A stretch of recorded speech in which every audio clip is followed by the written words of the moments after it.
We're going to be doing all the fun stuff like updating you on what's going on with the new updates. I'm going to just be kind of going through the basics of them. And of course, we're going to have a Q&A session at the end of this webinar. So if you have any questions, feel free to put your questions in the Q&A section in the Zoom panel there, okay? So we're only going to be answering questions from the Q&A section, so make sure you put your questions in there. I'll get to those questions at the very end of the webinar. We won't be taking questions from YouTube live streaming, unfortunately, but we are recording this for posterity. So if you miss something or you want to come back to it later on, or you're just kind of going to get a cup of coffee or something, feel free to check out the video we're going to send you guys later in the email link a little bit later on. And speaking of the email, we're going to be sending out an email with a survey. So if you guys have any suggestions for future webinars, any comments on this webinar, anything really, just hit us up, and you'll get a 10% discount for the content store with that survey returned. And hopefully we get that from you, because we always like to hear from you guys and what you like to hear more about in the development of iClone and Character Creator and all of our software. All right, what else is there? We are recording it, Q&A, blah, blah, blah. Okay, I think that's about it.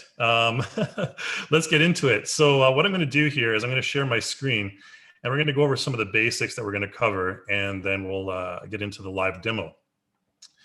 Let me just share my screen here.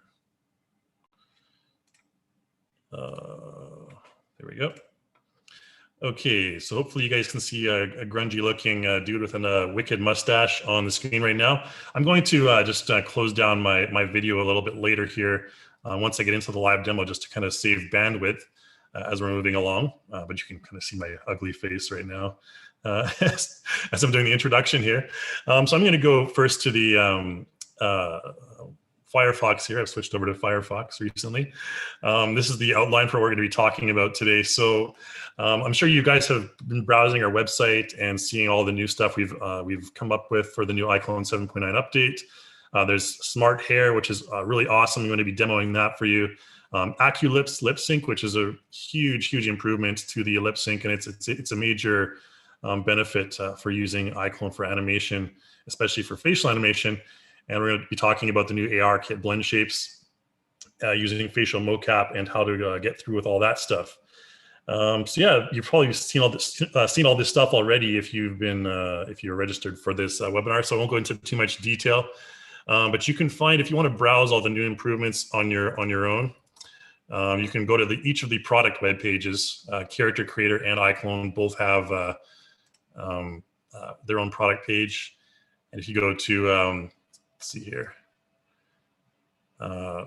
Features for Character Creator. It should be in here somewhere. It's in iClone rather. So under features, you'll see facial animation, and you can see the 7.9. I think we call it the grand update. And here's all the new features for 7.9. Here's the facial mocap, facial expression overview. And in Character Creator, you can find the stuff for our new hair system. Just link it right here. It's on the front page. You can see Smart Hair System right here, and also EX Plus. And we'll talk about how to animate that stuff a little bit later on. You can see that guy's some pretty ugly faces going on there. Yeah, so that's really about all there is to it. I should mention as well that we do have, as always, in the content store, if you go to stores and content store, there's a weekly special in the content store. And we're going to be using this beard and browse builder a little bit later on. This is a content pack that comes with that you can purchase for Character Creator to get some really cool beard stuff going on. We'll talk about that a little bit later on. It's currently on early bird special, so I'd recommend checking that out. As well, we also have the weekly special, like I mentioned here. And this one currently is Jesse Toon for $5 from $20. So if you want to pick up this kind of Toon character, always a good idea to pick up these characters that are just pop up on the content store, because they're always a good place to start from. I mean, if you don't want to create a comic character from scratch for yourself, you can always start off with a base like this, and you can move on, and you can even use it in any production you want. Okay, let's go ahead and we'll close all this stuff here. We don't need Firefox open right now. And what we're going to do first is we're going to be in Character Creator. We're going to recreate this dude first, and then we're going to talk a little bit about the beard stuff and the hair stuff, new beard and hair system. as we create him. I'm not going to spend too much time on that because I want to focus a little bit more on the animation side of things. Excuse me. So we're going to try and spend about 20 minutes to 30 minutes on the character creator side and the rest of it on the iClone side. Okay, so let's go ahead and I'm going to just get rid of my face here so we can focus on the what's going on in the Character Creator 3 here. See you guys. You'll see me a little bit later on when we do the facial motion capture there. Okay, but for now, let's go ahead and this is the character we're going to recreate. He looks pretty cool. He's actually not that difficult to create, and I'll show you how to do that later on. Let's just close this here. We'll use that later on. Okay, so I'm going to start from scratch, our brand new character here. And like I mentioned, I'll do a little bit of a brief overview in SkinGen for those of you who are not familiar with SkinGen. It's a tool in Character Creator that allows you to really customize your character's skin in layers in various ways. Then we'll talk about the beard, the hair. I'll just throw on some clothes really quickly. And then from that point on, it'll be all about iClone. All right, cool. Looks like we have a lot of people with us today. About 120 people. Okay, so this is how you start off in the Character Creator. This is your default character. Now I'm going to be using a couple of shortcuts here just because I want to save some time, and I don't want to focus on the nitty-gritty stuff for now. So what I'm going to be doing is I'm just going to be basically replacing this default character with one. If you purchase the SkinGen 4-in-1 content pack, that provides you with a free pack called Human Anatomy. And if you've already purchased that, you can find all the stuff here under your projects and under clothed, or rather under avatar, you'll find Human Anatomy right here. So with Human Anatomy, there's a whole bunch of bases to start from. So there's like fat characters, muscular characters, black characters, white characters, purple characters. There's no purple characters, but we're going to be starting with this male thin character. He looks pretty creepy, and it's a project, so we're just going to be basically replacing this entire project, replace all. And we're going to start off with him. We're going to modify him slightly, and then move on to the fun stuff, the new features. And of course, if you have any questions, feel free to put those questions in the Q&A section anywhere along the way. Let's see the chat window here. All right, yeah, just make sure you guys put the questions in the Q&A, not the chat window. I'll put some links in the chat window maybe a little bit later. Maybe I can even find well, let's not do that right now. Let's wait for him to load up here. All right, so you can see he looks fairly gaunt here, like almost like some kind of monster or something. So for that character, we don't want him like really this gaunt. So we're going to do a couple things here. The first thing you can do is adjust the morphs on this character. So to make him less skinny looking, just go over here to morphs under modify. Okay, and you can go to currently used at the top. So these are the morphs that are currently used for any character. And this is a really useful little area here. I mean, if you've used like 20 morphs on your character and you're like, oh, where did I put, which morph did I use again? You can just go up here to currently used and find all the morphs you've used. So for this one here, he has two morphs. This body male thin. So we're going to make him less thin by kind of bringing this down to about 20, 25, 26. And then his head will do the same thing. Okay, not too skinny, but we still want to have him kind of have an angular, thinner face. So something like that will be okay. All right. And then if you want to, bulk him up a little bit in terms of body, you can do so as well by going to full body here. And then, even something like just your base neutral male here. This comes with Character Creator 3. You can pump that up a little bit and just, it'll broaden his chest and so on there. Okay, so he looks fairly normal now, aside from the rib cage showing through. And I'll show you how to fix that a little bit later on. In terms of the rib cage, we can't really do much in terms of morph because actually this rib cage is done through SkinGen. Okay, so let's go ahead and go through SkinGen then. The first thing I'm going to do is go to our content tab here and go to our skin. And like I mentioned before, I'm going to take a couple of quick shortcuts here. I'm just going to replace the entire skin base. So I'm going to go to skin base, and in skin base under realistic human skin. Again, this is the same content pack. You can find the one here called male old. There's male Herculean and male heavy and all these ones. And basically these are just a bunch of presets for SkinGen that allow you to kind of start from a certain point here. And we want this guy to look old, not as gaunt, not as pale. And this old one kind of looks similar, but it has more like age spots, and the skin is a little bit healthier in terms of the color. It's a little bit more skin toned as opposed to jaundiced like this guy is right here. So when this loads in, what it's doing right now is it's basically loading in all these separate layers as part of the template here. And that includes the body, the head, the eyes, and everything like that. And it'll replace these rib cages. It should replace them fairly. I think the old man still has some fairly prominent rib cage, but again, we can adjust that using SkinGen, and I'll show you that in just a moment. What was I going to do before? This may take just a minute, so I'll just go ahead and show you the, no, it'll go right now here. Okay, yeah, we're just going to replace everything. Don't worry. Again, I just started with that guy because he had the kind of the body shape that I wanted, and I didn't want to spend too much time on the morphs and everything. So I just used a shortcut for the morph, and now I'm using a shortcut for the skin. And you can mix and match these together, no problem. Okay, so you can see the skin is healthier, and it still has a bit of a prominent rib cage. And now we've loaded up SkinGen here in the modify panel. So we're in the skin section right now. So there's a few things here you can kind of make less strong or weaker, I guess. And one of those is if we go here and change our material from head to body, if I want to get rid of that, prominent rib cage, for example, there's this rib shadow. If we make it invisible, you can see what that does. It makes it a little bit less prominent.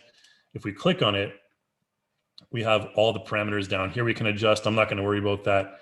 You can also adjust the opacity here as well. You want to take that down, and that does the same thing, just more gradually. Okay, I don't really care about that, so I'm just going to actually delete that rib shadow because we're not going to be using it anyways later on. We're going to be covering them up with clothing.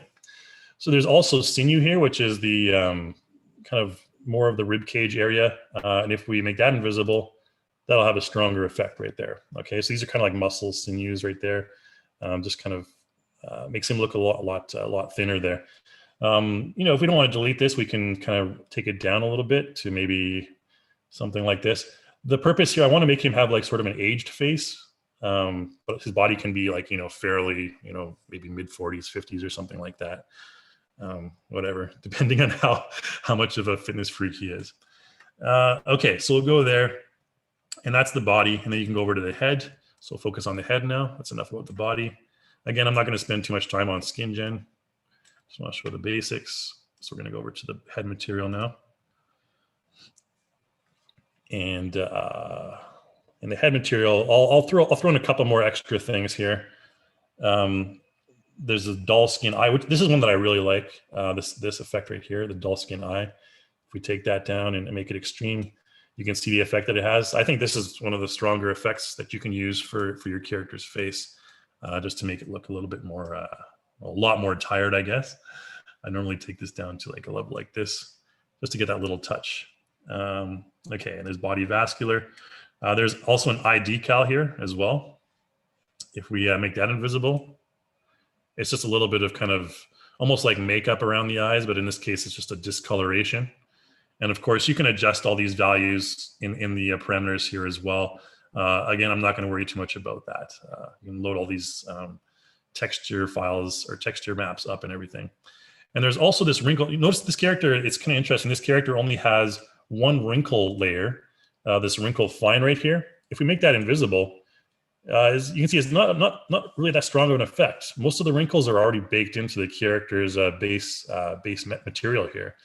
So if we take that, put it up, it's barely even noticeable, to be honest. And that's because if we go to our skin base, so the skin base is where the base materials all are, the base texture maps all are. And if we take a look at the base color map, just mouse over it here, you can see it already has a bunch of stuff baked in, including the wrinkles. If you take a close look at it, especially behind the head there, you can see those prominent wrinkles, and it's already baked in here. So that's why this character has wrinkles, but you can't adjust them in the layers there that much. Okay, now if I want to add stuff in, I'll just go to the content manager here, and I'll go to skin, and there's all kinds of stuff we can throw in here, like normal effects. We can throw in more facial wrinkles if we want. Again, this is one of the facial part. This is one of the packs that comes with the 4-in-1 pack with the Skin Gen Premium. So this realistic human skin. And I'd be happy to explain all these packs that we have and all these add-ons that we have later on, because I know some people, they can be fairly confusing. I'll just throw on this forehead wrinkle 02 because I think his forehead's not wrinkled enough. And I'm just going to add it on to the previous layer here. And so we'll give a little bit more wrinkles on the forehead there. Again, I'm not going to worry too much about this. You can make it stronger, make it weaker, yada, yada. Nothing too complicated. And then I'll throw in maybe there is some noise here. No, we'll just go to skin blemishes. What I want to do is just throw in some coloration and some, oh, that's in blemish. We want to throw in some freckles here. So in the realistic human skin, you'll see some age spots dark, age spots light. I'll just use this face old freckle here, this one here, and add it on just to add a little bit extra mole and age spots onto the character. It's barely noticeable, as you can tell. If we go to the layer here, if we increase that opacity, you'll be able to see it a bit more there. Okay, so there's kind of like these moles. And, you know, this is basically all you do with Skin Gen. I think you guys should be fairly familiar with Skin Gen. Just throw on more and more layers. You can customize your layers in various ways, but there's tutorials on that. I can cover it later if you guys want, but the main point here is to move on to the new features. So I'm just going to show you how to kind of go through this here. Acquired. No, we want to have one makeup layer, and that is some dirt on our character's face. So let's go over here to our makeup. And under miscellaneous, there's this makeup and SFX pack again. There is some camouflage here. There's some dirt, like dirt 01, dirt 02. There's various camouflage ones here. This mud one is the one I'm going to use here. There's a bunch of different mud patterns on the face, and of course you can customize these as well. I'll just throw this mud 01 in here, and that'll give him a bit more of a. The inspiration for this character was kind of like one of the a creepy kind of character you'd meet in The Walking Dead or something like that.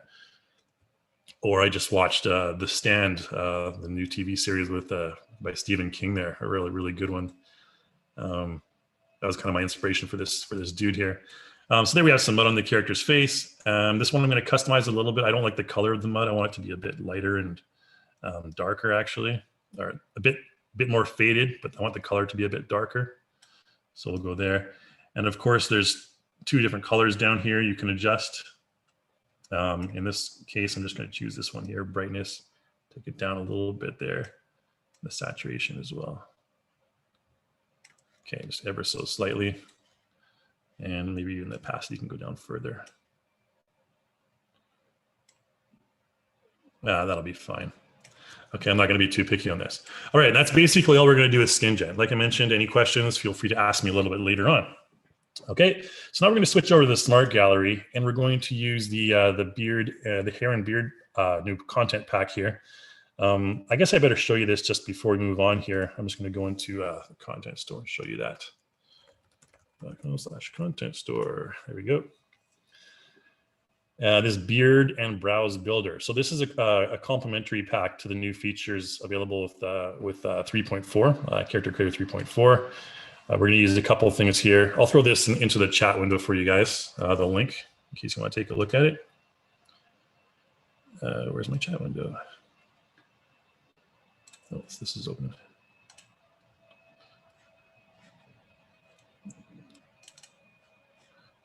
Oh, there we go. Okay. Shabadoo. Okay, so there's that link for that in the chat window there. And the cool thing about the new beard and hair system is that it uses what are called cards. These are kind of like basically meshes that have an image on them. An image kind of just superimposed on the mesh there. If you can just imagine a bunch of cards kind of layered onto the character's face, and each one contains a couple hairs and stuff like that. We'll show it a little bit later on. But a really cool system that provides a lot more detail. And the additional advantage of this is that you can actually, the beard and the hair conform to the character's facial shape. And that's a really cool new feature. I'll show you that in just a moment here. Actually, I should show you that right now. Let's go ahead and close this and throw in the beard. So I'm just going to search under beard here in my smart gallery, beard, and that'll bring up my beard and browse builder pack. Okay, so I'll throw that in. So there's a couple things in here, and under hair, there's groups and elements. I'll just close this down now. So basically, a hair group contains a whole bunch of stuff, like the mustache, the sideburns, the beard, the cheeks, and the chin.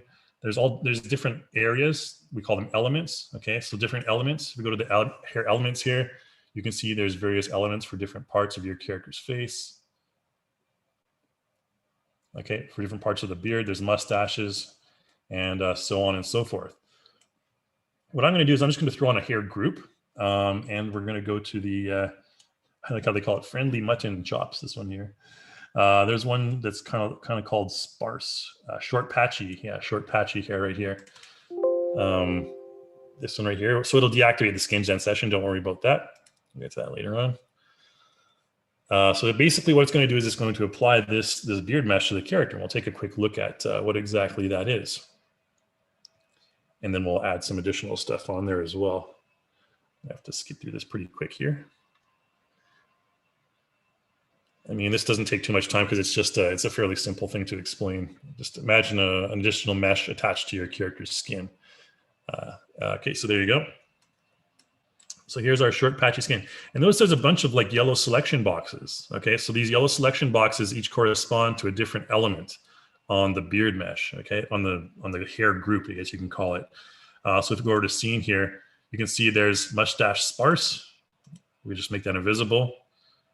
So all these different meshes are now attached to our character. So we have this soul patch, okay, there's sideburns right there. And then there's, we call it chin strap, which is the chin right there.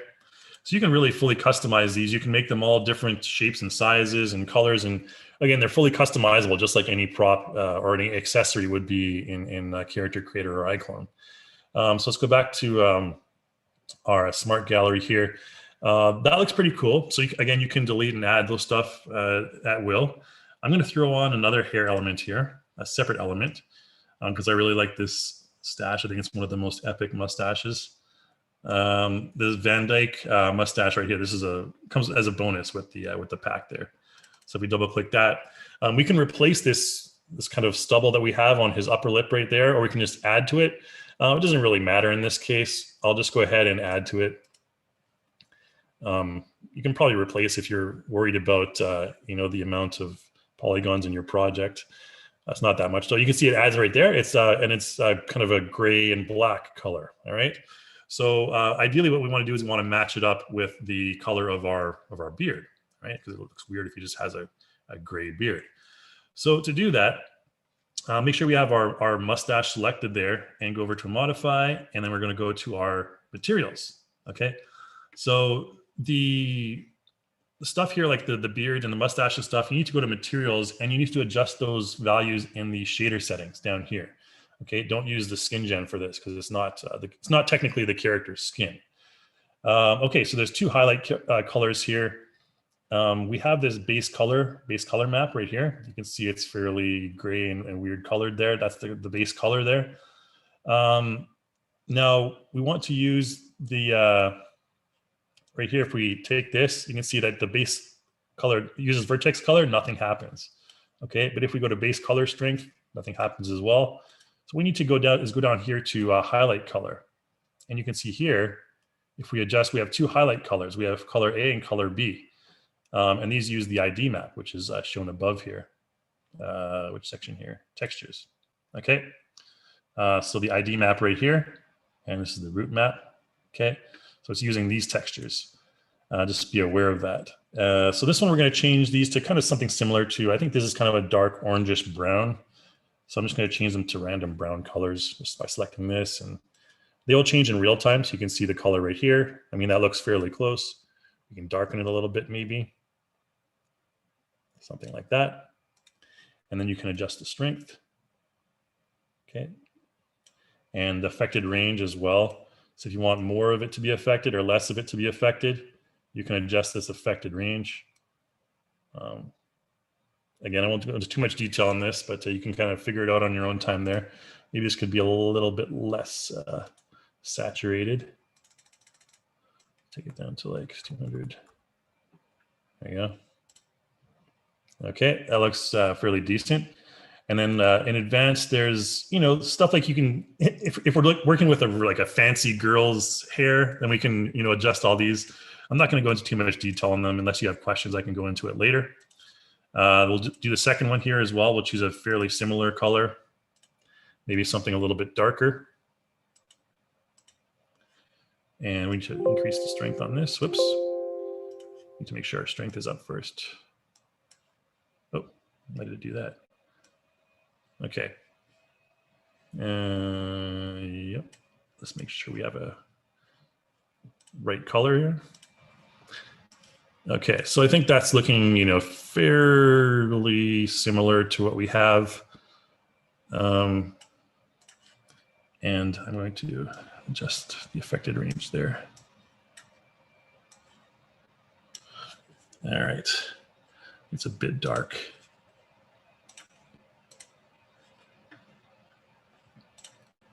All right, and our strand color, this stuff needs to be adjusted as well. I mean, I'm not really too good at this kind of stuff. It's just, sometimes there's a lot of colors to keep track of. So let's just do something like this. I think it's going to be a fairly dark brownish color. I'm going to take that saturation out. All right, you know, I don't want to spend all day doing the color of the mustache, so we'll work with this one. Maybe this is a bit darker. This is when you start going back and forth and it gets annoying. Anyways, okay, we'll work with that. All right, it's a believable color. Okay, so there's our mustache. Now the cool thing about these, like I mentioned, this new beard system and hair system is that they're all meshes. They're all separate meshes, so you can modify them, and they conform to the character's facial shape. So with this character, for example, I can actually adjust the mesh on the mustache if I wanted it to be like, you know, more curly, for example, because I love the curls on the end of the mustache here. What I would do is make sure the mustache is selected, go here to our attributes, and then edit mesh. And then you can edit the mesh just like you would anything else. Like, for example, go to faces. You can see it's an actual mesh. And each mesh contains, or each face rather, contains an image of hair. That's kind of how it's created. Excuse me. So if I want to like make it a bit twistier, I can go to soft selection, for example. Let's maybe select something like the tip area here.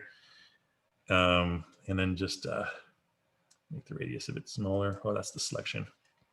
Maybe just kind of use the E hotkey, and we can rotate it like this. Well, that's a little bit too large. Let's make the selection area smaller. I can twist it like this. And again, we have too much selected there. So we just something like this. I think the radius is too large there. Yeah, take the radius down and twist it up like this. Again, I'm not the best modeler in the world, but you can twist it up like that and then do the same thing for the other side. Twist it up a bit more. I'm using the E and W hotkeys, by the way, to toggle between rotation and movement here, transform. Okay, so again, there you go. We made it a bit more curly along the ends there. All right, maybe exaggerated a little bit too much, but that's okay. I just wanted to show you the potential there to modify that. Okay, so we're kind of want to move into iClone really quickly here. So I'm just going to throw in some hair, and we're going to find that in Smart Gallery as well. If we go back to our main here, there's the Prime hair, I think it's called. Prime hairstyles, yep. Okay, so this is another content pack. Let me just close that down. A whole bunch of new hairstyles that are compatible with this new type of hair system. And by the way, I wanted to mention as well that these characters, they need to be CC3 base plus characters, so that they need to be the most recent characters to be able to support this hair system. Just be aware of that. You can upgrade them, and I'll show you how to do that later. There's tutorials on how to do that as well. I can show you later, but for now, I'm just going to throw in this classic side part here. I like to call it the Jude Law. That's because it really looks like his hair there. And you know, the color's okay. If we want to adjust it again, we can go back to the modify and the same thing right here. So I'll make sure we have it selected. Oops. You can always go to scene and make sure it's selected there. Classic side part. And then go into modify. And kind of the same stuff I showed you earlier on. Make that a little bit darker maybe. And highlight color B. You can make it a little bit gray. Maybe like a dark gray.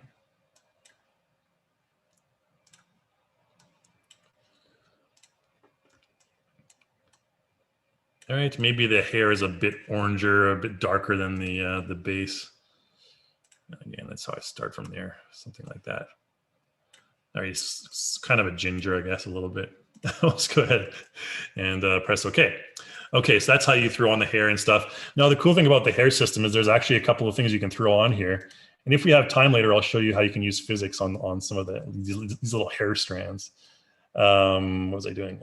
Smart Gallery here, hair element, where there's actually, where is it here? No, it's in the main pack here. You have to go back and hair, what is it called again?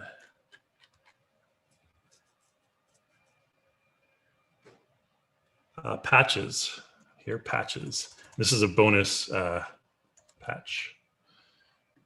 Hair patches. This is a bonus kind of add-on with the hair stuff. There's these little kind of like little additions you can throw on your character's head to make it seem, you know, the hair seem thicker or, you know, different in various ways. I'm just going to throw on this hair forehead element 2 here. And you can see it just adds this little kind of mesh onto the hair right here. It's perfectly in place right now, so I don't want to modify it, and I don't want to go back into the color and change it. It looks close enough to the base color here. Okay, so we'll work with that. Oh, I also want to mention there's also eyebrows. So that's back in the beard and eyebrow, because his eyebrows look a little too thin. Beard. And we'll just throw in some hair elements here.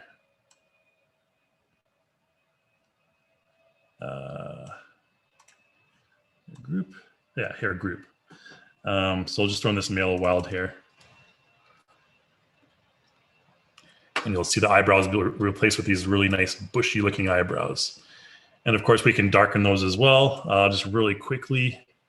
Just to make them a bit more of a match for the rest of our stuff here. And then our black strength here.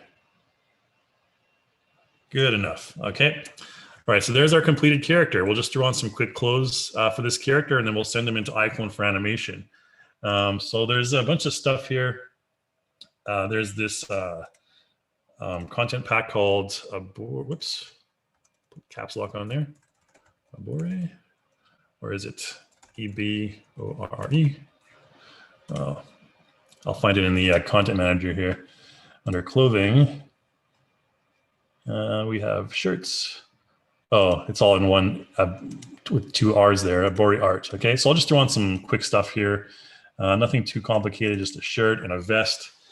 And then we'll move it into iClone. So I think I can load up iClone in the background as we're doing all this stuff. And of course, you can send your character directly to iClone as well. Oops. We got the spinning circle here. iClone is loading up. Oh, there we go. Okay. Throw on a vest there. And for most of the clothing, you don't want to conform it to the body unless it's like spandex or tights or something like that. This is just indecent. You got to put some pants on this guy. So let's go into the pants there and throw those on real quick, and then some boots. Stuff is not really relevant to the animation or the character creation part, but we do want to have the character have clothes just for, you know, so he's not a naked guy. And then some boots. Again, I do recommend picking up this Survivor Place It Apocalypse in the content store. It's a really cool pack. Throw in some boots. All right, now he looks like he's ready to take on like a Rick Grimes or someone in the post-apocalyptic world. He's got a tactical vest full of whatever, full of granola bars. All right, so that's the character right there, and we're going to go ahead. One thing to mention as well, if you want the character's facial textures to be really highly detailed, you can go into when you before you export it, or when you export, you can go to File, Export, and iAvatar. There's the option here to change the skin textures to 2048 or whatever. You can go to 4096, so 4K. Generally, you want to go to 4K for the character's skin texture. This one is at 2K. It's decent enough. But I already have a character loaded up. I already have a project loaded up with this character in it. So if I go to this project here, this is a character that I've already created. Basically the same character. And it has 4K textures. Because if you export with 4K textures, it'll take maybe a minute or two. And I don't know, I'm not sure if you guys want to hear me blabber on trying to fill time for a minute while it exports, but yeah, that's it. And there's a couple ways you can export to iClone, of course. Up here, you can just quickly select export to iClone, this little icon up here, sending character to iClone. And that will send the character to iClone with the current settings, which are 2K, like I mentioned. All right, seems like a lot of stuff, a lot of chat going on. I'm not sure if this one character I have loaded in has the little tuft of hair. Oh, he does. Okay, good. Okay, so what I'm going to do here is I did some quick lighting on this project. I'm not sure if we do. I think we have time to do to show you the quick lighting setup. I can start it from scratch actually, because it's a really quick and easy way to get really nice lighting in your scene. I'm just going to delete this couple things here. Delete all my lights. So you can see here it looks, I mean, the project looks fairly decent already. But one thing I like to do just to kind of set up lighting that you can customize and cast better shadows on your character's face. And I'll do this in like 2 seconds here. Is the first thing I do is I create a ball. Let's make our camera invisible so it's not distracting. So I go to create and create primitive shape sphere. And what I do is I just scale that sphere down to like head size and then bring it up. So again, using the R hotkey for scale and W hotkey for move. Don't worry that it's covering his face, doesn't really matter. You just need to have it here and place it, somewhere around where his face is. Doesn't even have to be centered or anything. Okay, so let's make that ball and make it invisible. So then what I do is I create a couple spotlights. So I'll go to create and light spotlight. Okay, so here's our first spotlight. And it loads up kind of on the weird side of this character. It's basically directly behind him. Okay. What the best thing to do is just kind of align this light. So you can go up here to align to and just align to the character's head. X, Y, Z, and then whatever, center. And then just bring it in front of the character and above the character like this. So it's kind of shining from above, maybe something like this. And you want to have it look at the spotlight. You want to have it look at the ball. Okay, so to make that happen, just go to Modify and go down here to Look At, pick Target, and then go to the Scene Manager and select Ball. Okay, so now it's looking at the ball, and you can press the W hotkey, and if you hold Control, you can click and drag, and it'll create another spotlight that's focused on that ball there as well. Okay, so we have one light coming from above, one light coming from below, and then we can hold Control again and go over here, and then one light, we have a backlit one as well. Okay, so it's like the trifecta. It looks kind of like one of those evil symbols there. Okay, so let's make them all invisible right now. We'll call this one like top, call this one bottom, and we'll call this one back, just to keep things simple. So what you want to do here is make sure you select your character in this case, press the J hotkey to focus on his face. And from here, you want to modify your lighting. So just go to the top. You can go to modify. And generally, you want to have, a fairly, I like to have a lot of darkness on my shadows. So I put my darkness up to 100. And this multiplier, the range is also very important. So if we increase the range to like something high, you'll see it'll have darker shadows. We can make this maybe a warmer color. Instead of something like this, we can make it a lighter yellow. If we make it red, you'll see it creates a very red look on the character's face.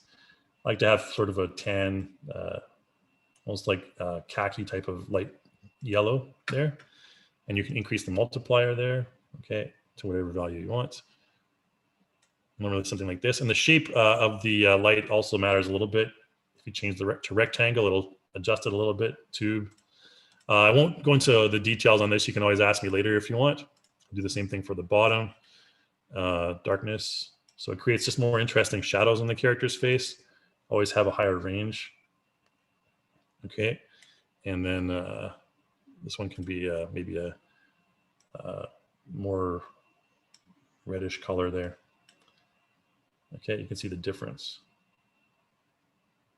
Very, very subtle difference, but I like to have a very light tannish color there.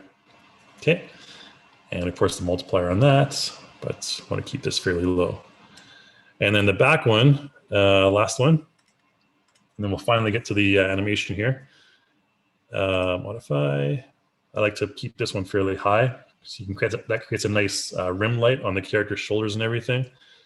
Shadows on this one can be 100% as well. Range can be increased. So if you increase the range on this, notice that it actually decreases the values on the other ones here. So then you can go back and adjust, like the top one, multiplier, for example. And what I like to do on this is actually use, go to our visual tab here and go to down here to our IBL, image-based lighting, and increase the strength. Okay, just something like this. And that normally does the trick to light up your character's face. You got to be very careful with this because it's very sensitive. So something like that'll be good. And then, of course, I like to go into the shadows and just increase my shadow resolution and global darkness multiplier. You can put that up to whatever value you want. And there's, fairly, you can bias it as well. But we'll talk about that later. I want to get to the animation parts now. Okay, so we have our character all set up for animation. Now, the first thing we're going to do is I'm going to show you the face puppet tool with our character. The face puppet tool is one of iClone's unique tools, which allows you to, animate your character's face with the mouse cursor. Okay, so we're going to select our character, go to modify, go up to our animation, and we're going to go to face puppet. And this is where you'll see the new EX Plus profiles here in the face puppet tool. So you'll notice that there's EX Plus closed, open, browse, eyes, etc., etc. And these are just basically new profiles that utilize the new ARKit technology, where there's a whole bunch of new blend shapes. There's like 52 new blend shapes, and there's 11 for the tongue as well. So if we take one of these, for example, EX Plus closed, and we preview, you'll notice that our character has much more interesting mouth in particular. Okay, and we can use the QWERTY keys to adjust the expressions for the face. Okay, like this. This one is angry, and there's R. Okay. So we have this new UI as well with kind of like this target to show you where you started your facial puppet. Here's a more scared one. And then this one's like kind of like excited or in wonder. And the only difference really between the closed and the open is that the open has more jaw movement. So if we preview this one, you'll notice that the mouth will open a lot more on all of them. Okay. There's more jaw movement. Okay, and so on and so forth. And then there's also ones that are special for like the brows and the eyes. And because we have about 15, 20 minutes left, I'm going to just kind of show you, we're going to go through the process of creating an animation kind of one step by one step here. And the first step I'm going to use is the tongue. So the tongue is a very cool new addition to the facial animation arsenal right now. Thanks to EX Plus, we've added 11 different tongue sliders. I'll show you those a little bit later on in the face key editor. Okay, so there's one especially for the lips and the tongue. You can see here all the full face control profiles. So these are the ones I was kind of toggling through before. So if I preview and press space down here, notice that over here, if I press W, it'll switch to that one, E or E, R, T, Y. Okay, so that's how you can kind of just check these all out on your own. So this one is just basically opening the mouth, and then W is kind of like, you know, doing this little thing like that. And then there's E. And you can see the cool thing about this one, if you move it from side to side, it actually has the tongue is pushing against the inside of the cheek. So that's a really cool one right there. If we want to increase the strength on this, it'll be a little bit easier to see, because this guy has a big mustache here. So you can see it's pushing on the inside of the cheek there, which is really cool, I think. And there's R right here. So that one's a little too strong. So you can stick out his tongue like this and do like a little circle with his tongue there. And this one here is kind of like a licking motion. And we're going to use this one for our animation. And this one's eye. So just basically sticking out your tongue like this. And again, these are very, very strong. Normally you don't want to have your strength that strong. I'm going to put my strength down to maybe like 1.2. And now there's a couple things to mention here. There's a new mode, there's a blend mode, and a replace mode. And I'll go through all of these as we move along here. We're going to do them one by one. In this case, we're only going to choose blend. I'll talk a little bit about, we'll just go ahead and select new actually, because we're basically starting a new animation. Doesn't really matter. Okay, so what I'm going to do is I'm going to select this one, and we're going to use this profile here where he kind of like licks his lips. And we're going to make him look really creepy. Okay, so like this. Before I do that, I want to make sure we have, so we're going to recreate this animation. Okay. Yeah. And then he has like a little kiss at the end there. All right. So again, like I mentioned, he was supposed to be a fairly creepy character.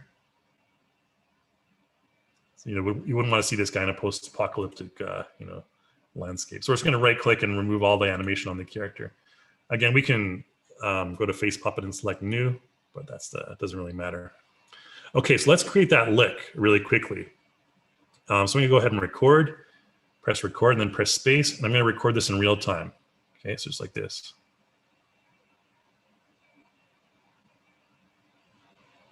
Okay, and so we record that. If we play back, this is what it'll look like.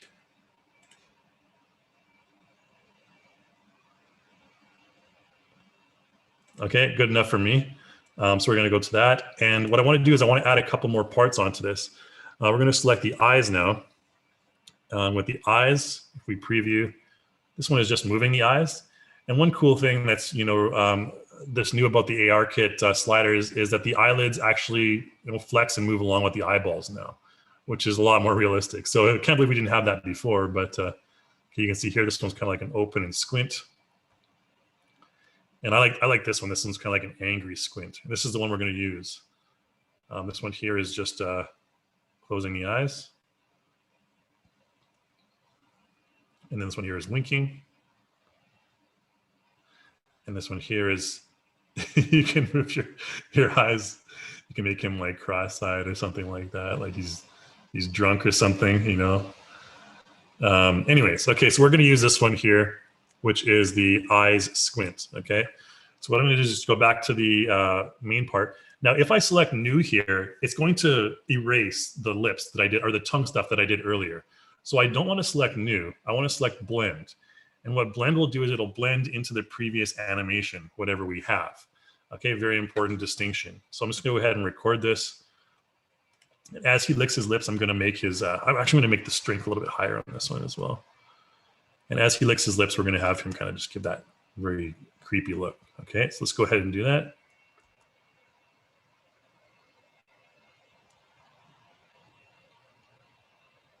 Okay, so now we have this. You know, that creepy look. And next thing we're going to do, last thing we're going to do is just the browse. Okay, so we'll go to the browse here, and we have the various browse. This one here just raises the browse. This one raises one brow after the other. This one does a more of an angry or a scared brow. And this one here is more like a kind of a, I don't know, whatever you would call that look. But we're gonna use this one right here. Okay, we're gonna combine that with the other stuff. So let's go ahead and record that really quick, and then we'll move on.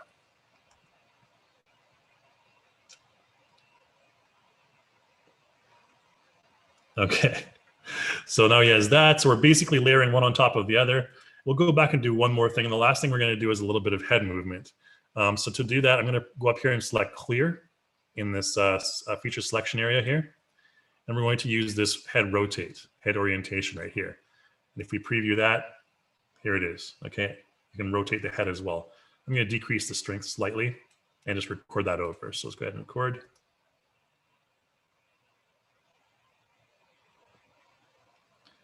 Now the problem here is he's not really looking at the camera. So what you can do is if you want him to look at the camera, it's fairly easy to do that. Just have the character selected and go to your modify tab here. Whoops, character selected. Oh, we need to go up to attributes, sorry, not in the motion tab.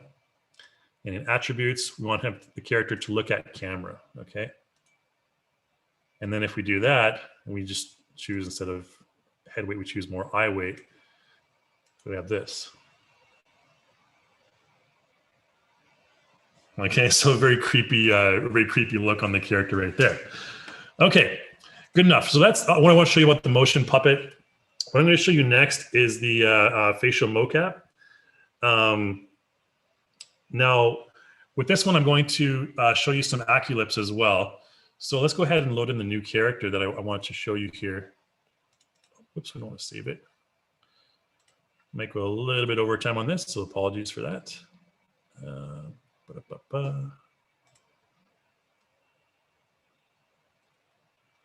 Nope, we want to save this. Okay, so this is loading in right now, and I'm going to show a cool website.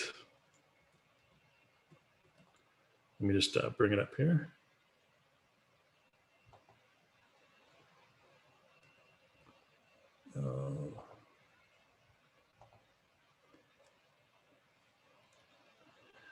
Okay, and the studio is called Replica Studio, so I'm going to bring that up while we're going through this here, or this is loading up. Replica Studios. I don't think I have it on Firefox here. But this is a really cool site. And these guys basically create AI voices for your projects. So if you go to this site, you can actually get a bunch of stuff here. There's a bunch of packages that they have available. They offer a 30-minute free trial. So for example, if I go to like demos up here, you can use all these they have all these character demo voices. And the one we're going to be using here is this Freya one here. I'll just go ahead and play this back so you can see what we're going to play. I am the teeth in the darkness, the talons in the night. Mine is vengeance and hatred. I am Freya. So very cool. I recently came across this website here, Replica. They create these voices using AI. Very realistic, of course. I mean, if you don't have the budget to hire professional voice actors or something, this is a very useful tool, very useful website to check out. And you can use it for NPC characters, whatever kind of characters as well. All right. So what I'm going to do here is with this character is I'm going to show you some facial animation using ARKit. And I'll show you how you can basically layer on the ARKit facial animation with the facial mocap, LipSync rather. Okay, so let's go ahead and play this back really quick. I am the teeth in the darkness, the talons in the night. Mine is vengeance and hatred.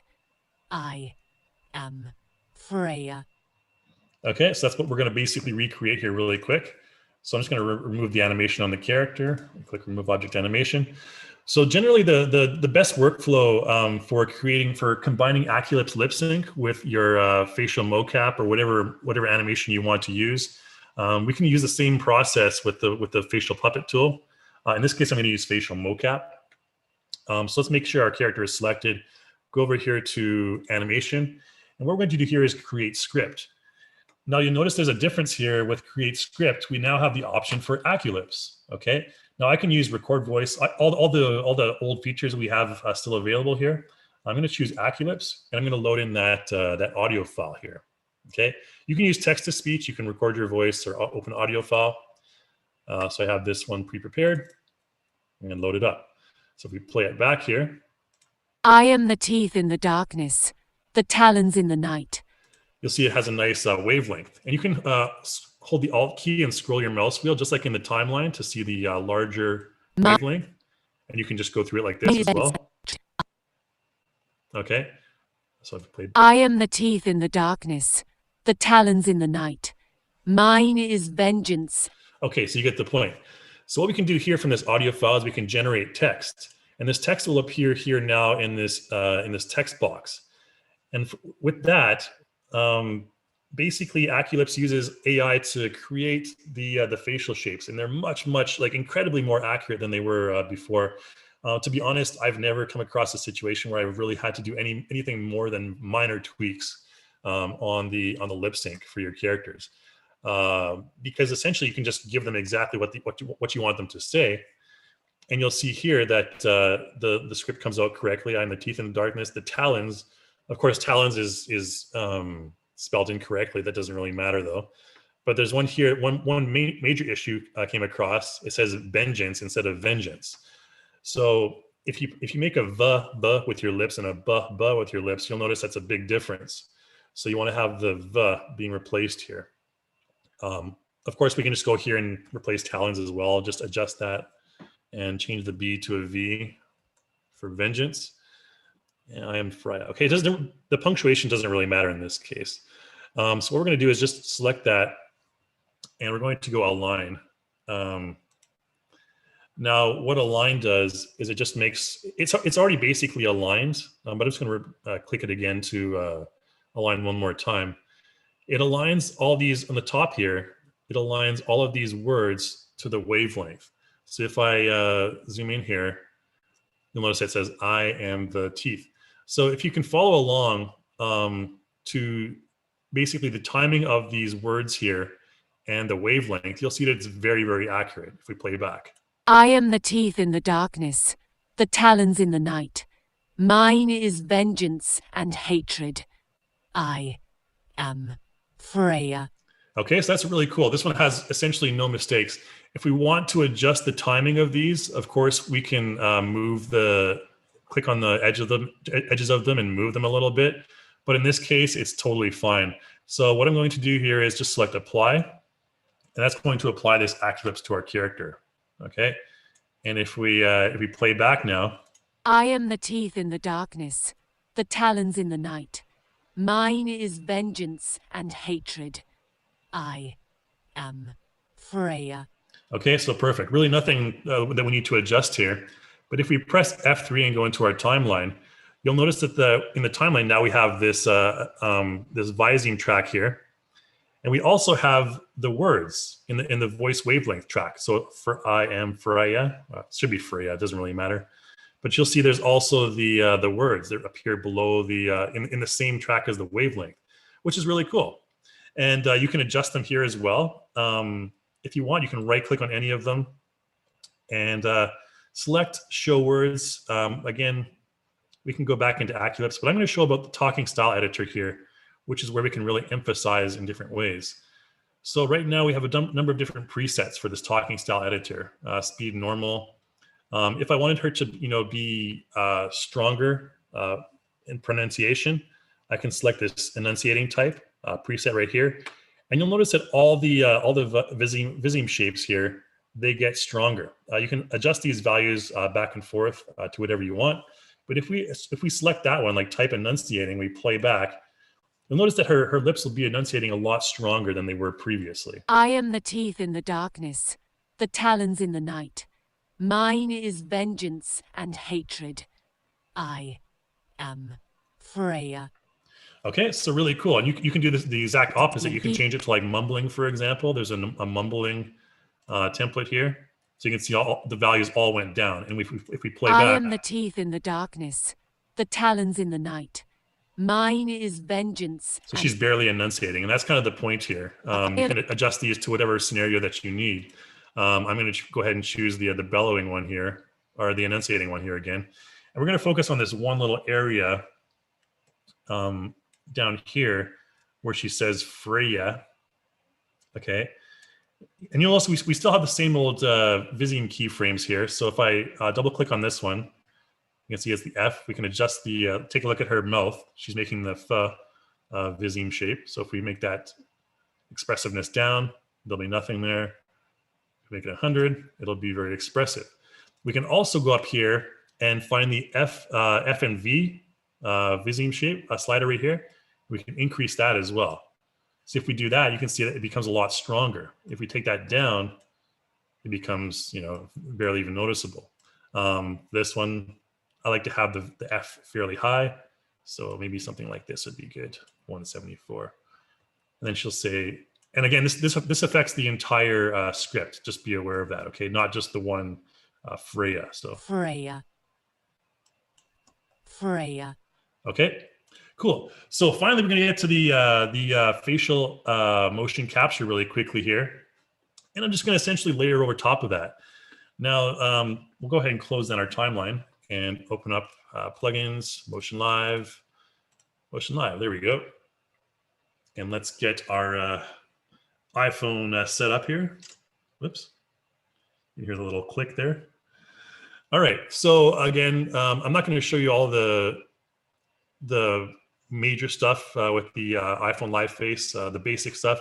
Again, you need to make sure that your IP address here is the same. So mine right now is 192.168.1.72. Again, this is if you're doing it wirelessly, and just go ahead and click on Live Face to make sure it's connected. Client app connection succeeded. Okay, so we're all good. And let's see here. We can go into make sure our character is selected and select Live Face here. If you want to see me, I'll just load up Xmirage really quickly here. This is kind of like a mirror. Oh, okay. Well, maybe it's running. Okay, there we go. It's running anyways. So I'm just going to mirror my screen right now here. And you should see my face momentarily. I don't want it to be distracting from the facial animation, but okay, there we go. And let's get out of here. Okay, there's me. Hey guys. So again, you can always tap to get the facial mesh on your face if you want. Okay, that's me, just to kind of show you that it's me on the screen. I'm not going to use this right now because I want you to focus more on the character's face as opposed to my face. So I'm just going to go ahead and stop mirroring that for now. And we're going to focus on the animation here. It'll still be me controlling the animation, but yeah. Okay, so again, we need to set 0 pose, just have a neutral pose. And I'll preview. I am the teeth in the darkness, the talons in the night. Mine is vengeance and hatred. I am Freya. I am the teeth in the darkness, the talons in the night. Okay, so one important thing to note here is that you'll notice that the face, the jaw is actually opening up when I do the animation, when I do the recording over top of it. Let's go ahead and just go to here and to get a better preview here.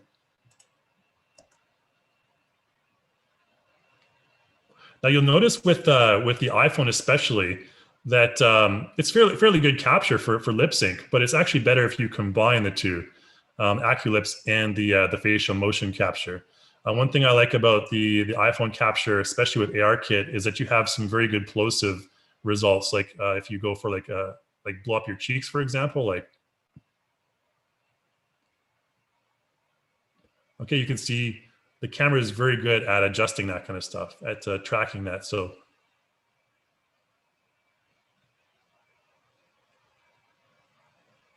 the lips are much more accurate and much more detailed than they were before.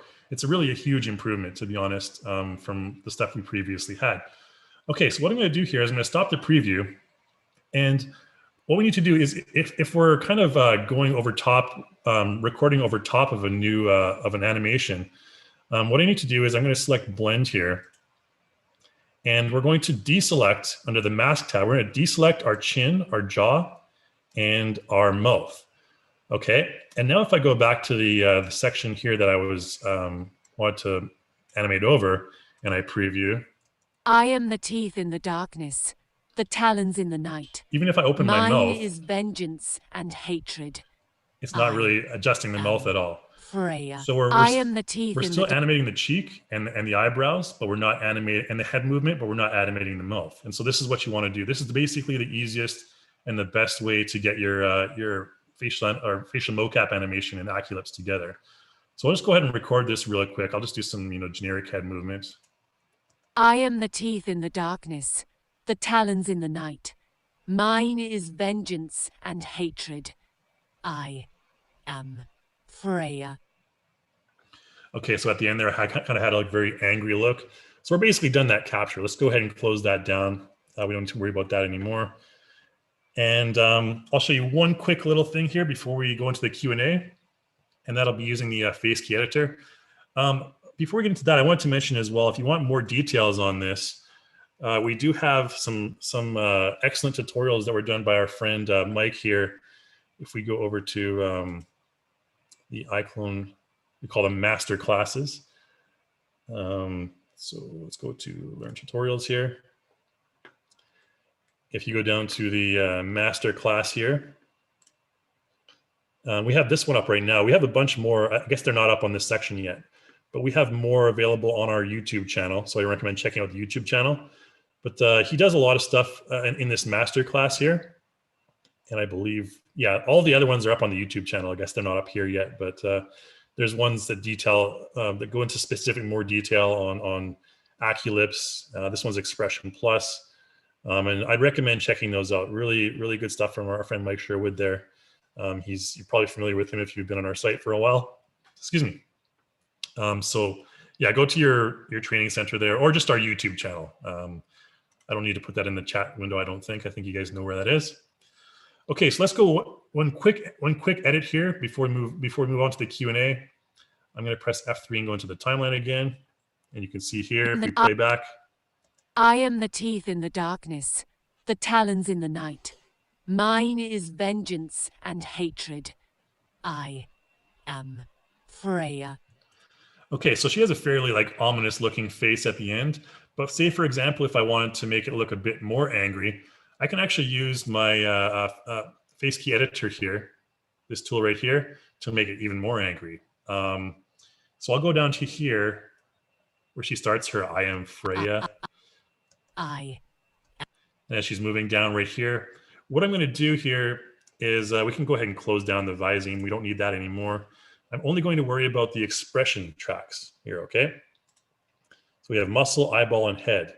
And these correspond, if we open up the face key track, these correspond with muscle, and expression, the same one, and head. They're all in this face key editor section here. So for example, if I wanted to start a head movement further downwards, so from here to the end of our project here at frame 612 or something like that, I'm going to start right here. I'm going to just click and drag. I'm going to select this head orientation here again. And if I just click and drag in my in the black area here surrounding our dummy, it'll create a keyframe under head there. Okay. We can also go to default key, and that creates a general key for all of the stuff here. And if we wanted her eyes to be further down and the head to be further down as well, here's what we can do. We can just go down to here. Okay. And that'll create another keyframe in the head section. And if we want our muscles, our eyes to be, our eyebrows to be kind of down a bit more angry, we can click and drag this section here. You can see the nose kind of go up like that. So she'll be a bit more angry. And that'll create a keyframe in the muscle track. And we can also do stuff like the nose. So we can select the nose here and bring the nose up. And you can take the sides of the mouth and kind of bring the sides of the mouth down a little bit. Okay, so we're just kind of emphasizing that anger at the very end. And this is just kind of how you can use this tool to refine and modify your raw facial capture. So if I play back. I am Freya. Okay, and of course you can always just adjust the transition curve between these keyframes like this. Ease in and ease out. Freya. Same thing for the head, just to make it a bit more. Or the head might be better with damping. Freya. Anyways, that's really all I wanted to show you guys. So let's go into the Q&A here. So we went a bit over time there. We have a bunch of questions all lined up here. So let's go ahead and get started with those questions. And the first one comes from Jonathan. Given the current market, how does the hair and beard system perform with older NVIDIA cards, such as GTX 970 compared to newer cards? I get asked this question pretty often. The only real answer I can give people is, I think if you look at the recommended specs on iClone, it's recommended you have at least maybe a 1060, GTX 1060.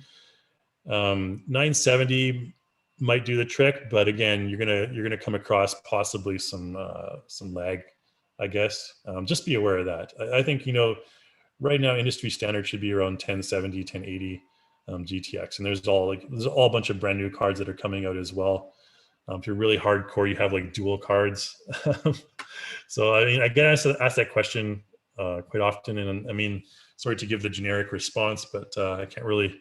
It really depends. 970, you'll definitely want to upgrade very soon.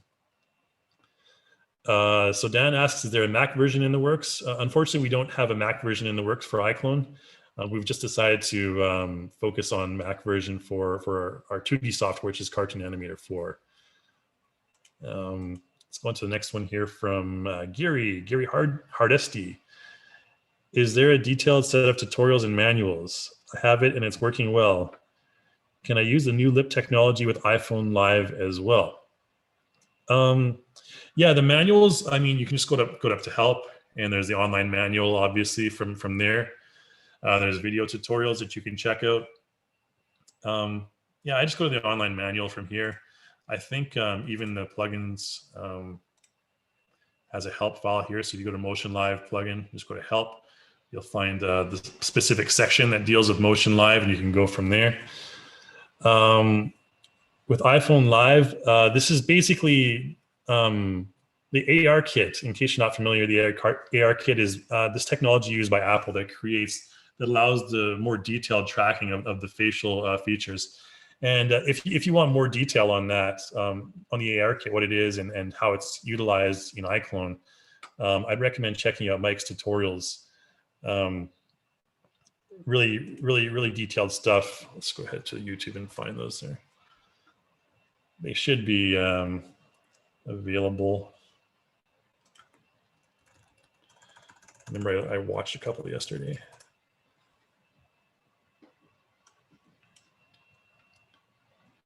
Yeah, so this is getting started with AccuLips. This is one that I did. It's not as detailed as Mike's though.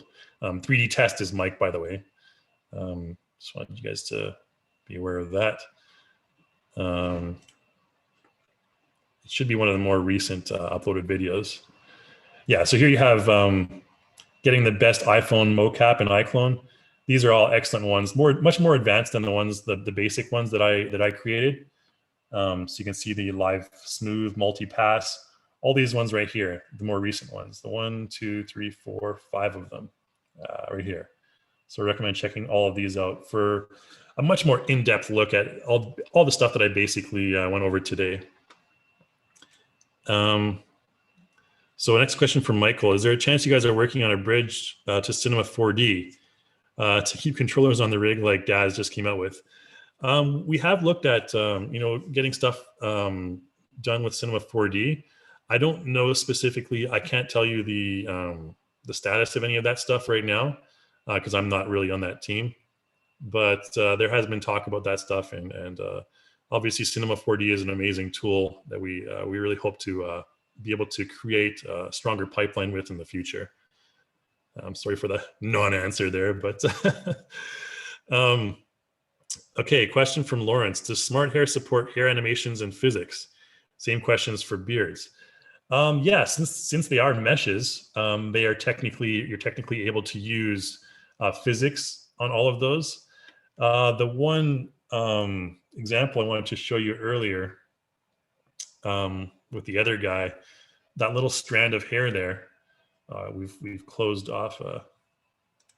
If I select, for example, I'm not sure about this character's hair here. Let's go ahead to our scene and find it.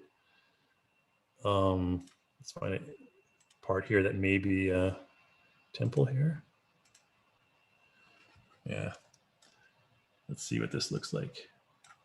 So stuff like this temple hair, those strands that I showed you earlier. Oh, this one's not even, you can't really see it. Her hair is really detailed. Wow, okay. All those eyebrows.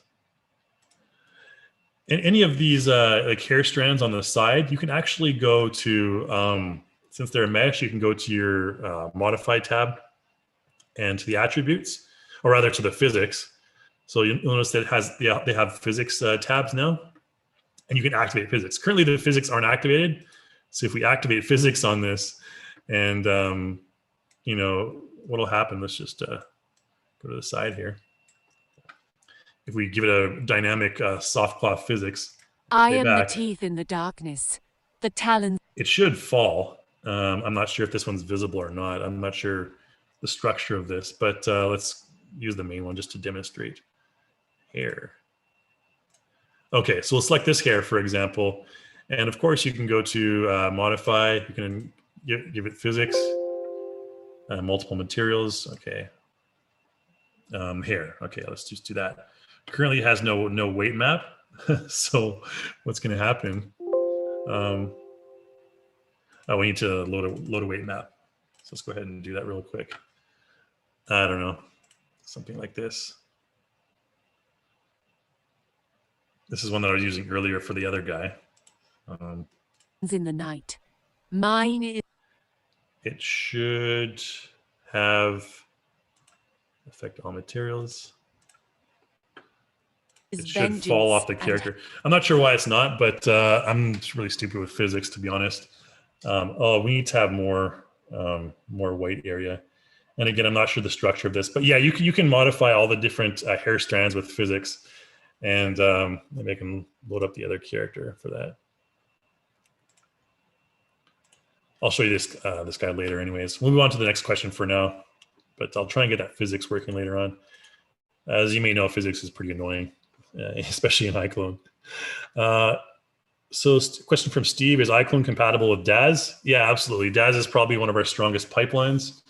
You can import Daz Genesis G8, G3 characters back and forth easily with a simple click. All the textures are automatically assigned, so it shouldn't take any time at all to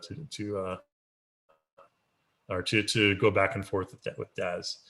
There's actually probably a whole Daz section on our website as well. Another question from Gary: I own almost all software now. I want to purchase the hair and beard pack. Can I purchase it separately? Yeah, you can purchase the hair and beard pack separately for Character Creator 3. You do that from the content store, since it is a content pack. And yeah, highly recommended picking that up because it's just a really great base for, again, you can modify it and adjust the materials and the meshes and everything. So anonymous attendee asks, can a character have one color without all the details as in stylized? Yeah, absolutely. It's just a matter of adjusting the materials on your character. Super easy to do. Well, not super easy to do, but I mean, you should be able to do it in a few minutes. Just changing the entire character to one color. A question from Lawrence here. I'm going to pound through these questions here since we have a lot of them. Is if one is to export a character with skin gen, beard, and smart hair, how much quality do you lose? You don't really lose any quality. It depends on what you're exporting to. The export to Unity, or rather Unreal, should be absolutely flawless. All that stuff is supported already in Unreal, like the cards for hair and everything. I know right now they have a strand workflow as well in Unreal, which is spectacular. This technology is advancing at a very fast rate. Yeah, you shouldn't lose any quality because it's basically the same thing. It's just like a mesh you're exporting essentially. And those animations are baked onto the character's skin. So just be like it's like asking if you have a character has a helmet on their head, would you lose quality? Not really, probably. In most cases. Let's go to Danilo here. Does Smart Hair convert to a UE4 usable format for real time? We don't have that yet. Just your basic. What I would encourage everyone to consider the hair and the beards as right now is just accessories on the character's face, except these accessories conform to the character's facial morphs and facial shapes. This guy's one guy I like kind of doing facial animation with because his mustache always moves around. Let's just do that really quickly, and then I'll show you that little strand of hair, how that is fixed,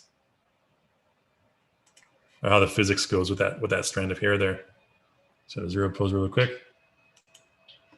I'm still loaded up on live face here. So you can do like this.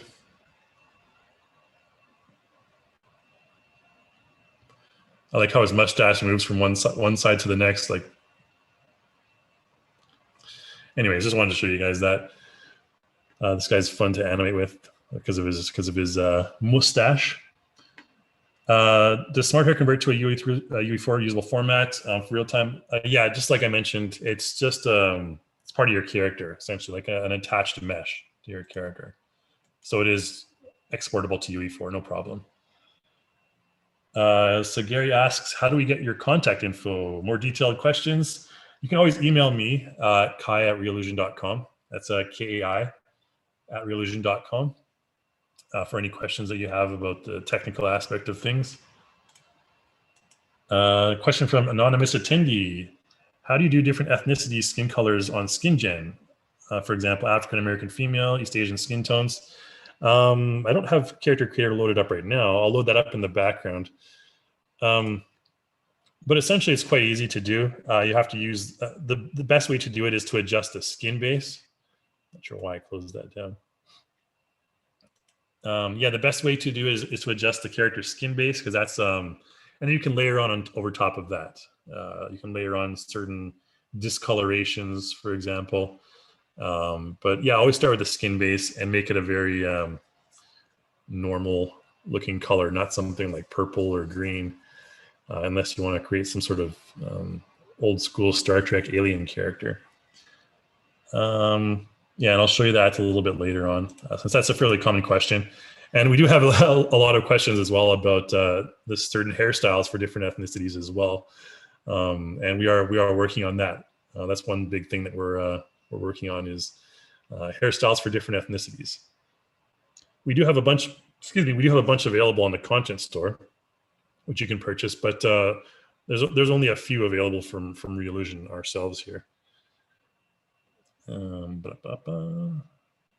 Okay, question from Ibis. Can you demonstrate upgrading previously created CC3 characters to the new CC3 thingamajig? Yeah, I'll get to that for sure as soon as we load up Character Creator 3. It's essentially just a simple, it's in the tutorial that I created. Which one is it? Any one of the EX Plus tutorials should have it. The process. You essentially just go up to convert to CC3 base plus. And I can show you that right here. Let's try and find maybe a character that I've created from a previous project. Necro chick. This one looks interesting. Yeah, when that's loading up, I'll get to the next question here. Gerardo asks, is the Alembic hair from XGen inside Unreal Engine will work properly with this new Character Creator 3.4 for facial animation? Alembic hair. So yeah, you can export the Alembic with the new version to Unreal Engine, no problem, and the hair will work with Unreal because Unreal supports the Alembic import. Yeah, Gerardo, to answer your question, yes. You can the new Alembic export is available with the iClone 7.9, and hair physics is included in that as well. Okay, so with this character selected, you go up here to, oh, I guess this is a CC3 base plus character already. Anyways, if it wasn't, you should go up here to modify, and there's a convert. You can see it can convert to game base. This basically just lowers the poly count and simplifies the rig a little bit. There's normally an option up here to convert to CC3 base plus. And even if you export it into iClone and you haven't converted it to a CC3 base plus character, in iClone, as soon as you open up one of the motion tools, like the motion key editor I showed earlier, it'll prompt you to update that character to EX plus morph sliders. Okay, some long questions here. Question from Nick. The smart hair system does not seem to be export to Unity correctly. A few problems with it. Is there any timeline for improving or updating this? I haven't opened Unity for a month or two actually, so I'm not really familiar with how it works with the new hair system. So I'm kind of the wrong guy to ask for that, unfortunately. But what I would suggest is making a post on the forum about this. This is always a good place to get your questions answered. The fastest, by the way, is forum.reallusion.com. And let's just throw that in the chat window for you guys.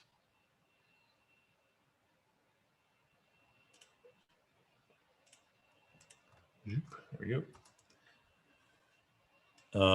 Yeah, just again, guys, just make sure you put your questions in the Q&A section, not the chat section there. That's the forum anyway. So what I recommend is Nick, probably posting in the forum under the section for iClone. And we have a lot of sections here, like technical issues maybe. This would probably be the best section to post in. And see if there's anyone else that's having the same problem, because I'm not really the person to ask for Unity, unfortunately. I'm more of an Unreal guy, although I do dabble.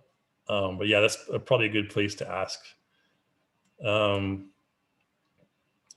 Question from Ben here. Is there a way to see what complementary downloaded content I have and don't have?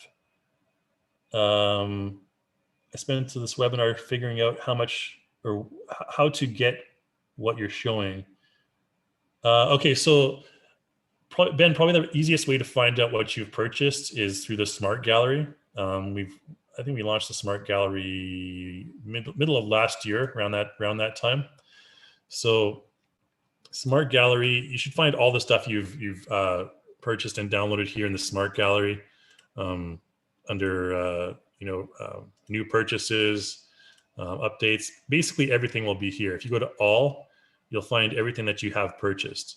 If the icon is gray, that means you haven't installed it yet, and it has this little green cloud with a down arrow on it. That means you still need to install it. You can see I've purchased a bunch of stuff. It's registered to my account, but I haven't installed it. I haven't even installed the Beard and Browse Builder yet in iClone. I've only installed it in Character Creator 3. Okay, so just be aware of that. That's probably the best way I can tell you to find the stuff that you've purchased. The other way is if you go to your back end, you log into your account on the Reallusion website and go to your back end, which is, I'm pretty sure I have it on Chrome saved. Let's switch browsers. Yay. So over here, Let's go up to here and then go to registration. Okay, that'll be all the software you've purchased, and order history will be all of the content packs you've purchased. Right, so make sure you're registered. You're logged into your account, and you should see those two, and that's another way you can install stuff. The other way as well is to go to your Reallusion Hub. This is for the software, not for the content. But you can find all the software you've installed on the Reallusion Hub here as well. You can see I've installed quite a bit. Let's go to the next one from Gary here again. Can I export the hair to Blender and Unreal Engine? Yes, absolutely. They still support that same workflow. I've only done it to Unreal yet, though I haven't done it to Blender. But we do have a tutorial that I think a recent tutorial where someone exported all of this stuff to Blender. It was a third party. Let me take a look. Browse our YouTube channel anyways, and I'm sure there's a tutorial where someone took the new characters into Blender. I won't bother browsing through right now because I'm not sure exactly where it is, but yeah, check for that on your own time. I would highly recommend, because there's a 20-minute tutorial on that by one of our third-party developers. Okay, next question from Lawrence. Does Smart Hair allow for adjusting the length of the hair? Yes, I mean through mesh. You can stretch the mesh. Whether or not you want to do that, I mean, you can extend the hair to a certain level, but I wouldn't recommend. It'd just be like stretching the mesh too far, and sometimes it may distort the texture, the material. Next question from Alex LeBron. Will they add weight maps to the Prime hairstyles? Yeah, they're currently working on weight maps for all this stuff. Again, that's a huge feature that we need to that we're currently working on right now to get the new hairstyles and everything new set up with physics. So the first step, I mean, the first thing we did is create the new hair system. The second step is getting it to work flawlessly with physics. Although if you're experienced with physics in 3D software, then you'll know that rarely ever is it flawless. Okay, let's go on to the next question here from anonymous attendee.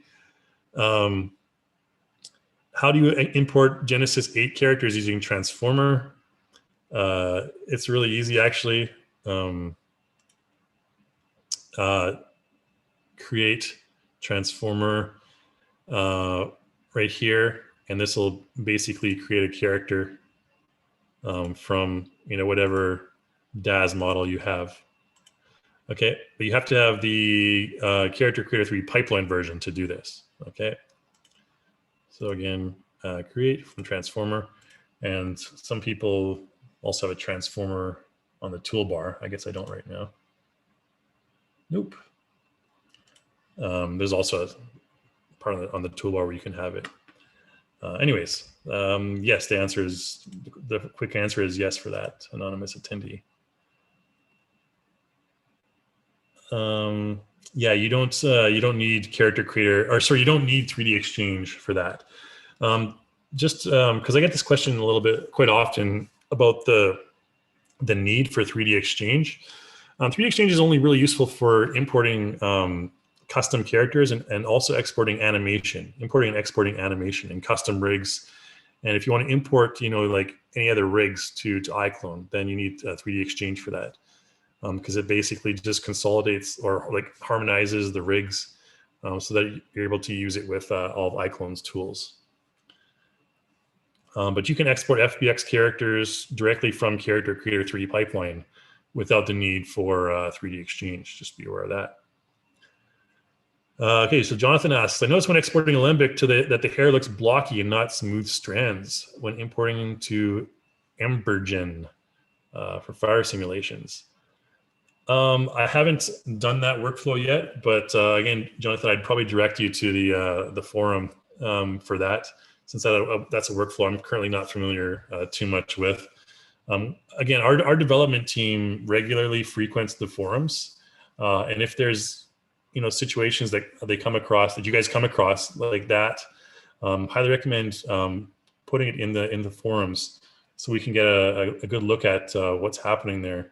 And often they'll ask you to send them project files so they can look into it more for Q&A purposes. So I highly encourage you guys to do that in the forums. Question here from Lawrence. How do you animate the tongue using iPhone Mocap? You can't really animate the tongue directly. It doesn't track your tongue in iClone Mocap, or iPhone Mocap. But you can use the tongue profile like I showed earlier. Like for example, let's load that up again. It's kind of, let's show the creepy guy.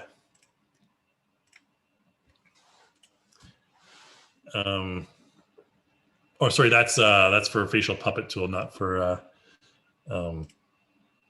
But you can of course adjust the values here with the strength. The tongue one isn't really in there though. A couple other tips as well. Always set auto blink to none when you're doing the facial mocap, because you don't want your blinking interfering with the auto blinking. Okay. Wow, there's a real pile of questions here. Ibis asks, can you set up and map custom phonemes that include the tongue? They're already set up really, but you can't customize them you can't customize the blend shapes specifically. You can customize their strength, but the blend shapes are already there. But you can really only customize their strength. You can't customize the position of it, for example. That would require importing in more blend shapes, more custom blend shapes yourself, which you can do. But the ones we have right now should be sufficient for 99% of situations, I believe.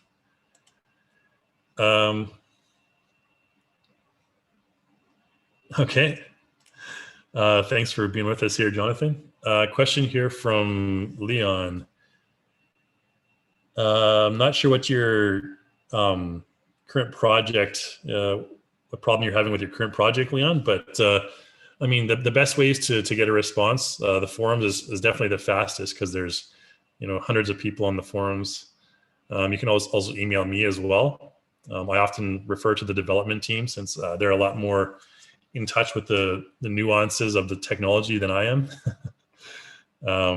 Yeah, those are the best ways I recommend to get a response. So the forums and myself. You can also email support@reallusion.com as well, or else just go to the main support page in case you guys are interested. If you're having a technical problem, I recommend going down here to support once you're logged into your account, right? And they'll ask you to fill out a support form. Okay, question from Frank. Is each of the motion puppet recordings on their own layer? No, they're all combined into one clip. That's a good question. All of the animations are combined into one single clip. What am I doing here? I'll show you a brief overview of that. I think, do I have animation on this? All right, so this one, for example, this one only has an expression clip. So you can see the puppet clip right here. All right, and if you make adjustments to the muscles and the eyeballs and the head and everything like that, you can right click and you can basically set the speed. You can smooth it. You can downsample it. There's all sorts of different options here as well. Like various things like this. Let's just move that up a little bit. Yeah. And then this one doesn't really have a visine clip since there's no voice, there's no audio on this one, or there's no lip sync. So that all the lip sync stuff will be in the visine track. So those are the only two separate tracks you need to really be aware of. Next question from Hans. Are we going to add more hairstyles in the near future? Yeah, absolutely. That's one thing that we're super high demand. The more demand we get for to take our software in a certain direction, the more likely we are to tackle that. So yeah, hairstyles are one of the things that are huge. And if you're a talented modeler or 3D modeler or developer, you can create your own hairstyles as well. And we will have tutorials on how to do that in the near future as well, for those of you who want to create your own hairstyles. So I recommend staying tuned to our YouTube channel for new tutorials on how to create your own hair using the new card-based system.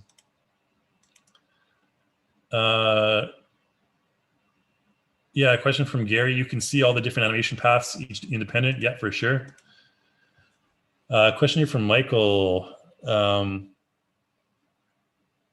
would be awesome to export the camera look at controls when exporting the FBX. Yeah, that's something that's been running around the development team for quite a while. Having a look at feature, and because I use a look at feature all the time just to kind of simplify things. You saw me use it a few times today, but unfortunately that look at flexibility doesn't export to other software at this point, but we are working on that. So another question from Zola, again, about the adding ethnic hair. Yep, we're looking to add more content packs for ethnic hair. Super high demand for it. We've already seen 3 or 4 requests in this Q&A session for the more detailed hair, or for the ethnic hair rather. Tanji Bailey asks, is Swamp hair compatible with HairGen? Some of the Swamp hair is using the older system, but some of it is new. All of the Swamp hair though is basically because there's really not much different with the actual hair. It's more about the beard and mustaches and stuff like that. So the hair is essentially the same. There's just a couple new additions for the content packs. But yeah, it's compatible. And there's nothing really called HairGen. It's just a new hair system. We can just call it whatever you want. But SkinGen is for SkinGen only. So like I mentioned earlier, hair and skin are different systems. Luis asks, does this work in Spanish? I don't think we have a Spanish version of iClone just yet, but we should be working on that because we've had quite a bit of demand.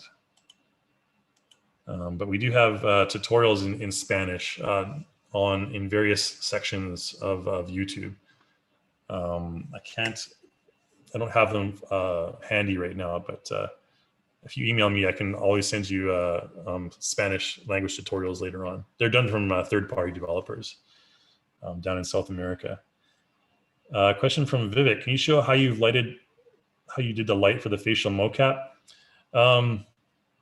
Again, the light's fairly simple. I don't know if I want to show the whole process again, but just create. I mean, you can go ahead and review the video on your own time. We are recording this, like I mentioned, and we'll send that recording to you later on. But yeah, just lazy ways to have a dummy object like a sphere or a cube and have all your lights just look at it and place it on the character's face. Again, this only works for when you're doing close-up of a character's face.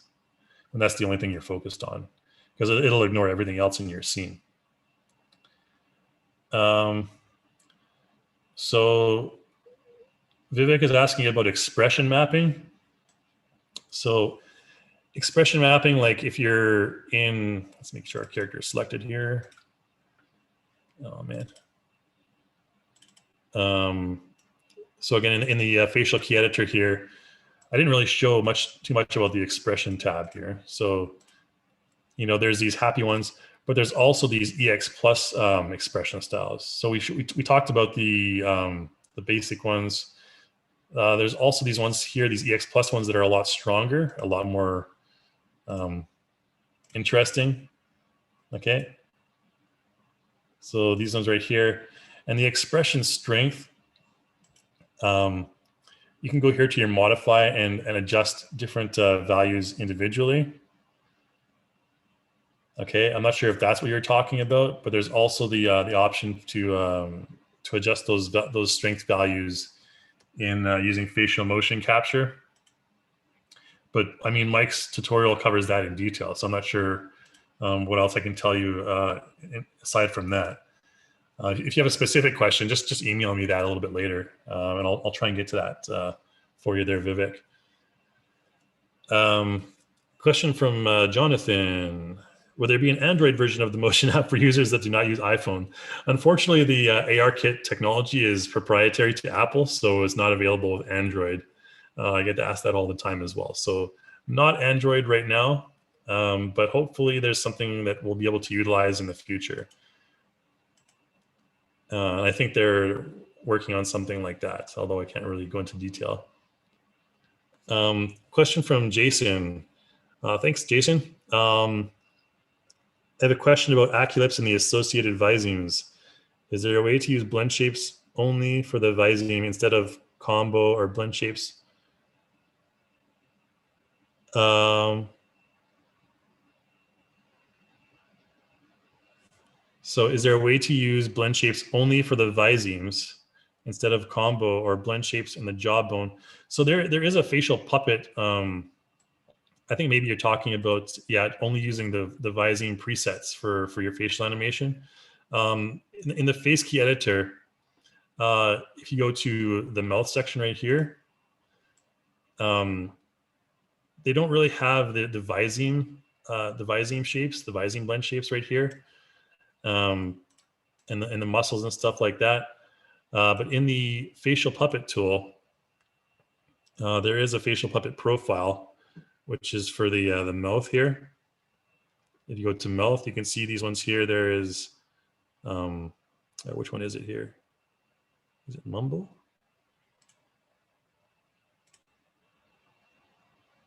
Oh yeah, so this Mumble one here. You have the visemes for BMP, AF. Like for example, right here, if I just preview this, let's just close down so I can show you. So you can see here, this would be like we go up, down, left, right. These are all different viseme shapes. And then if we go to W, these are all different viseme shapes as well.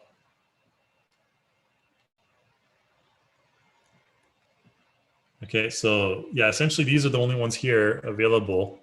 And if you mouse over them, you'll see which ones they are. THO. Okay, this one's like woo.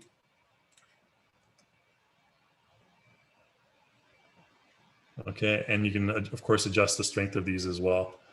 But in terms of just using the presets for the viseme shapes, I don't believe they have that in the face key editor. If you're looking for keyframe animation,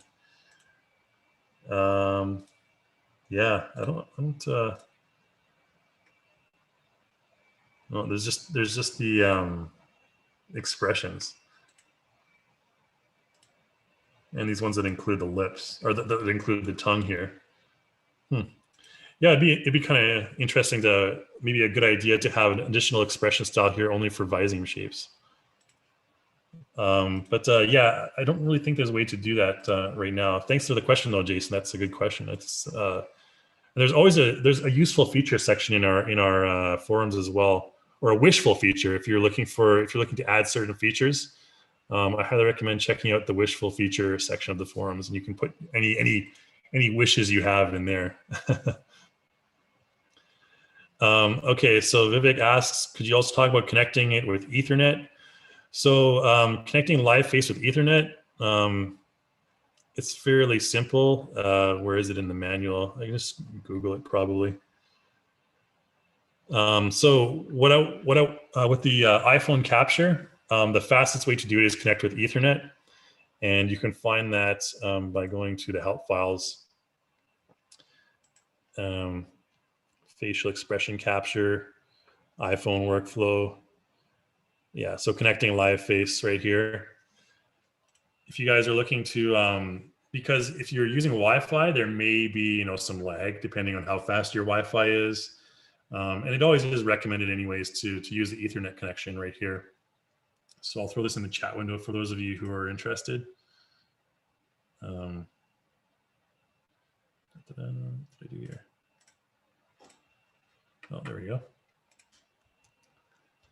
this part of the manual. Manual is always good to check out for the basics anyways.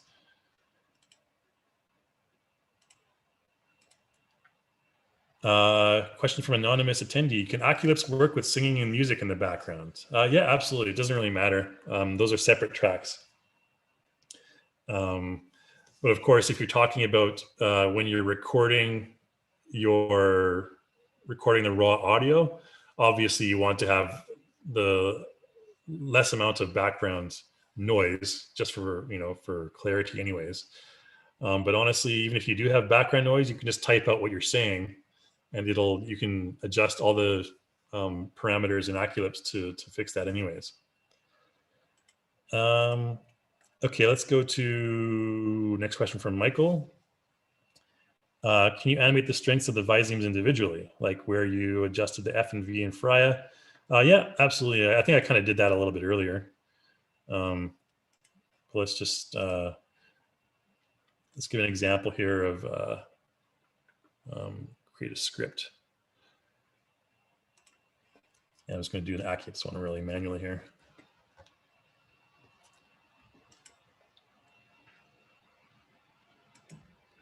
Hello, everyone. Welcome to today's webinar. Okay, let's just throw that in. And hello, everyone. Welcome to today's webinar. And let's see how this generates text. There is a little bit of background noise. What was the original question again? Yeah, so I need to throw in the animating the strength of the visemes individually. Wow, I guess my voice really wasn't clear. So again, we would change this to welcome to today's, and we'll say webinar. There's also a dictionary you can add stuff to as well. You can import a text file if you need to. Hello, that's a weird one. Okay, anyways. But yeah, you can do that individually, Michael. I'll show you that in just a moment. I'll look at the next question here from Nick before we move on. Does live facial capture support all iPhones with a true depth camera? Anything past iPhone 10. So iPhone 10 was the first one, I believe, that supported that. iPhone 10, iPhone 11, iPhone 12, Pro, both Pro and Max. Currently, I'm using an iPhone 11, just the basic one for this. So yes, Nick, basically anything after iPhone 10 works just fine. Even the new iPads work as well. And to follow up the question from Richard and Iran, there is unfortunately no alternative to iPhone except for FaceWare using the webcam, which doesn't really support ARKit right now. Okay, so this one, hello everyone. Welcome to today's webinar. Let's see if this. Hello everyone. Welcome to today's webinar. Oh, I said TWO instead of TO. That's okay. Okay, so back to the question. I forget who it was that asked it. Sorry, but if you wanted to adjust, any of these. Everyone, welcome to today's. Oh yeah, I didn't realize my chat window was over top of the the expression there. So what I would do, if I wanted to get rid of the tongue movements and all that stuff, is go to expression here. Let's take that out of the picture. There we go. Hello, everyone. Okay, so if we wanted to have like a more stronger woo, for example, double click on the keyframe right there. Okay, you can do it individually like that. Okay, so it's not really even that strong. If we right click and go to talking style editor, we can change the ooh to a stronger one like that, to 200. So every time the woo viseme keyframe comes up. Hello, everyone. Welcome to today's webinar. You notice he has a lot of woo, like a woo. Okay, so very strong woo. Okay, anonymous attendee, thanks for doing this. Well, thanks for attending. Is there a way to affect eye direction from the new EX Plus ARKit blend shapes? I've seen that the eye look-in type blend shapes are included, but they don't seem to affect the actual direction the eye is looking in. Eye look-in types. I haven't really experimented with this too much. in terms of that stuff. But let's take a look at the face key editor here.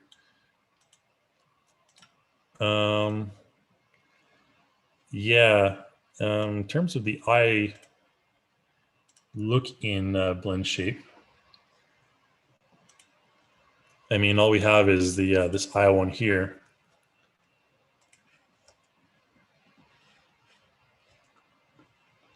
Yeah, I'm not really sure.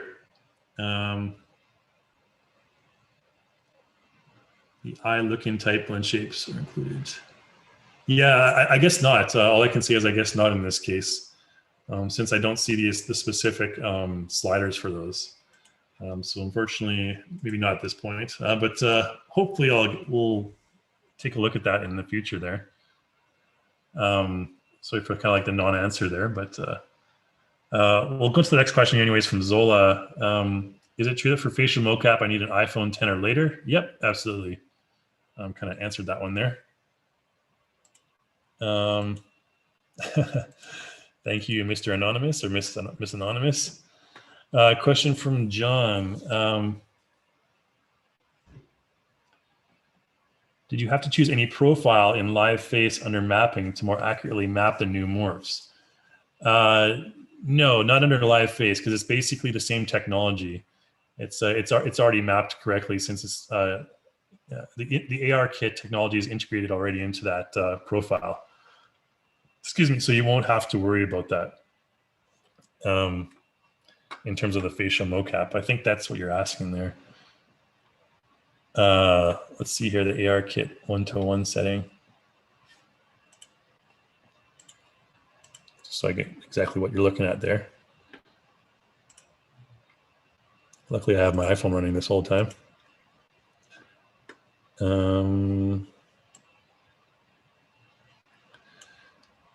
Yeah, in terms of the, I'm not really sure if there's a ARKit 1-to-1 setting anywhere here in the Motion Live panel. If I come across that later, I'll figure it out. Or maybe it's the mapping. This is the expression mapping here. Oh, this profile here, ARKit 1-to-1. Yeah, okay. Yeah, this is the only profile available. If you're using ARKit, you have to use this profile right now.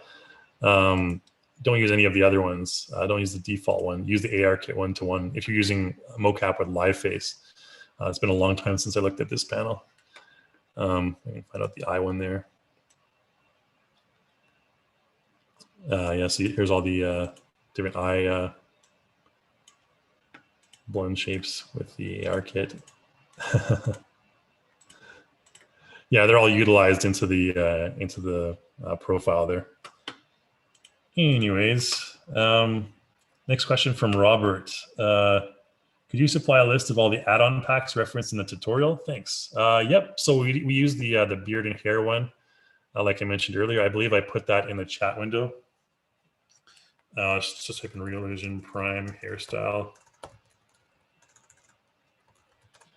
Googling it just comes up normally. This is the other one, Prime hairstyle. We have a fairly good SEO, I guess, on our content packs. I'll throw this in the chat window. So this is the one I use for the hair. And that comes with the bonus hair patch stuff that I mentioned earlier here. All right. Question was from Robert. Thanks, Robert. So Larnell Anthony asks, how well do DAZ 3D models how well are DAZ 3D models compatible with the new facial mocap? They are compatible. To what extent they're compatible? Again, the facial mesh, the blend shapes are different for DAZ characters. So they may not be able to utilize the ARKit to its full extent. So generally, you're going to have the best results with CC3 based plus characters, like I mentioned. DAZ characters will be slightly limited, just in terms of blend shapes, but I believe they should be fairly accurate, at least to the level of our older technology. But I'm not totally sure on that because I haven't actually used any DAZ characters with it yet. So, but technically, from what I know, technically it shouldn't, it won't be able to utilize the full ARKit technology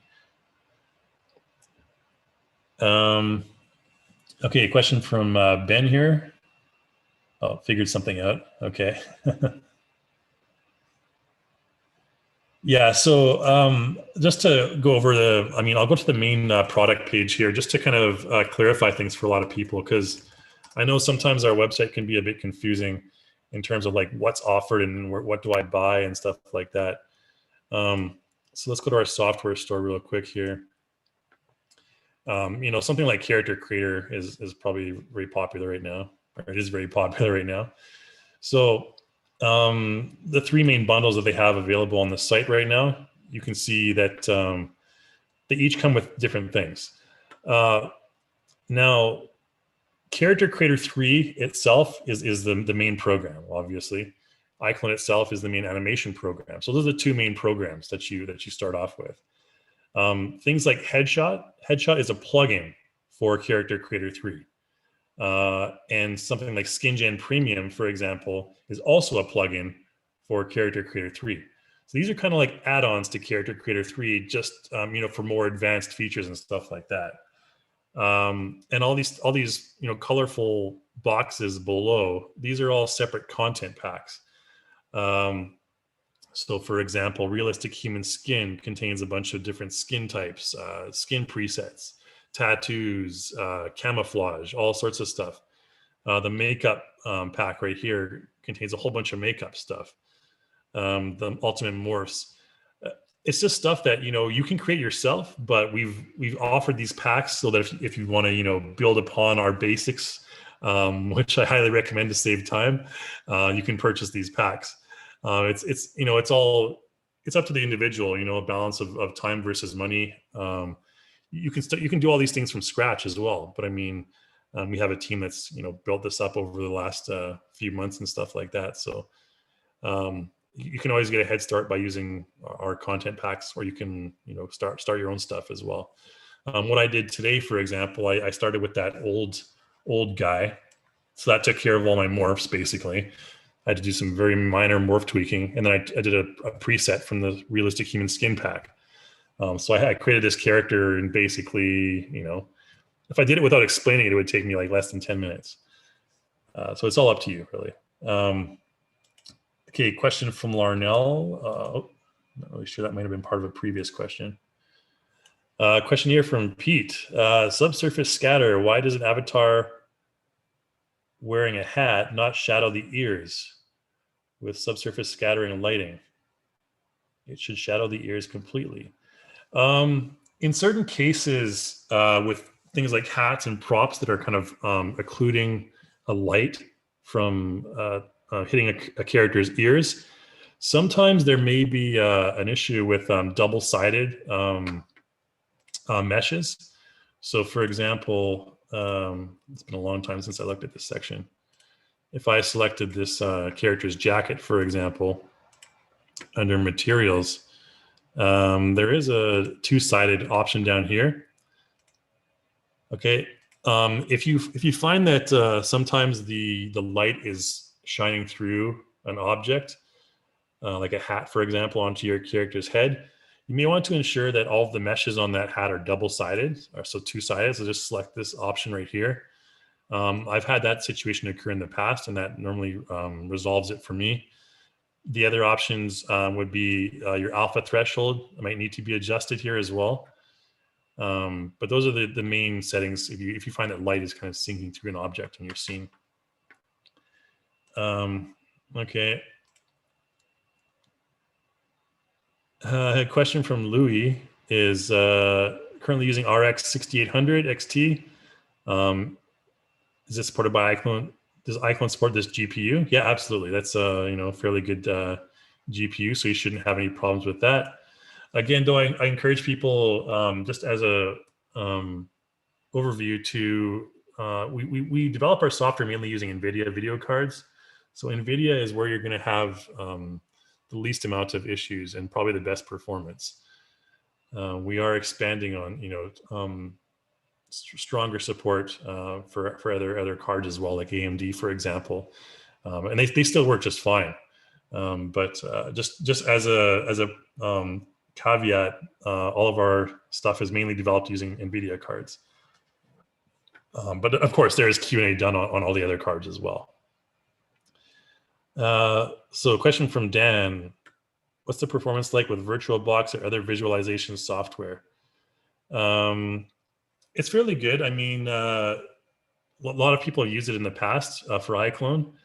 I haven't used it myself. I'm not really much of a Mac user aside from my iPhone, but yeah, the performance has been fairly good. Of course, again, you're going to have to compare the video cards compatibility with the Mac and the PC as well.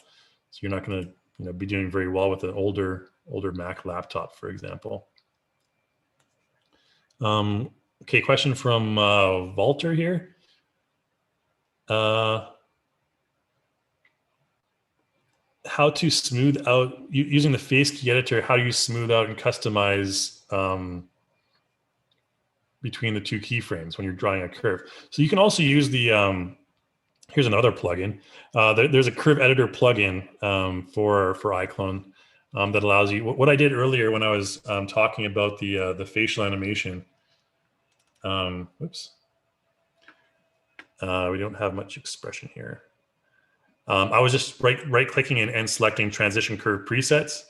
There's also the option to go to plugins and curve editor here, for example. Okay, this is a separate plugin. I'm not going to demonstrate that whole process again.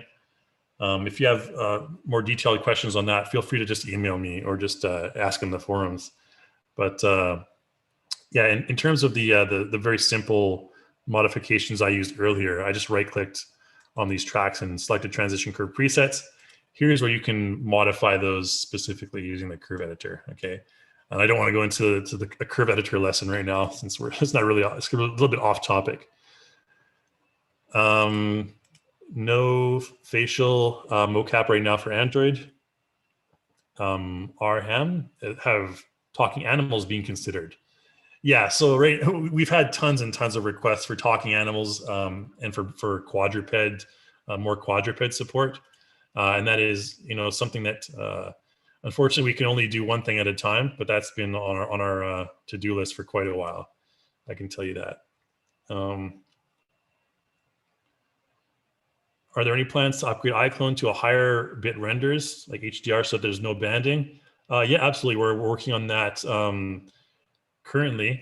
I can give you that for sure. As to when it's going to be implemented, fairly soon. I hate to give these really vague answers to you guys, but often sometimes if I say, oh, it's going to be ready in February, for example, I'll get an email. Hey, you said it's February. You said it would be available in February. What gives, Anyways, okay, let's go on to the next one here from Timothy. Is there a chance of letting us have more control on the way assets are organized? Even you're struggling a bit to locate items. I would love to be able to group things in a more natural way. Yeah, absolutely. You can do that using the Smart Gallery. You can create your own folders. So if you go to custom, again, you can create your own packs. Just press plus and create your own pack and click and drag basically anything that you want, or you can just select it and right click and move it to your own custom packs. That's the way you can do it. You can also, tag stuff. You can add metadata.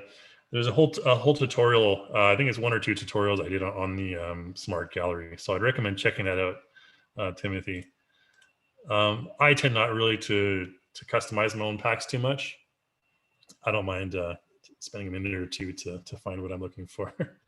Normally it comes up pretty quick anyways. Smart Gallery is the problem, the answer to all your problems though. Jonathan asks, if I buy a mocap suit through Reillusion, does the iClone plugin come with it? The iClone, we don't sell mocap, we don't sell hardware, just as a overall thing. We don't sell hardware. But if you buy our software, we do offer, discount coupons for, I think, Rococo and Perception Neuron both. Like 10%, 15% coupons. Question from Marcelo. How can I improve lips animation during a live face session? I'm looking forward to doing some live stuff, but it's hard to get expressive results without puppeting and additional manual animation. The only thing I can tell you in that case, Marcelo, really is, I mean, there's a couple things you can do in the Motion Live panel in terms of expressiveness, like the strength of the various, I keep on closing this and opening it. In terms of the expressiveness, like the strength here, like global, right here. And of course, like I mentioned before, going into the mapping section, all these values right here, adjusting these values to stronger values if you want more strength on that particular section.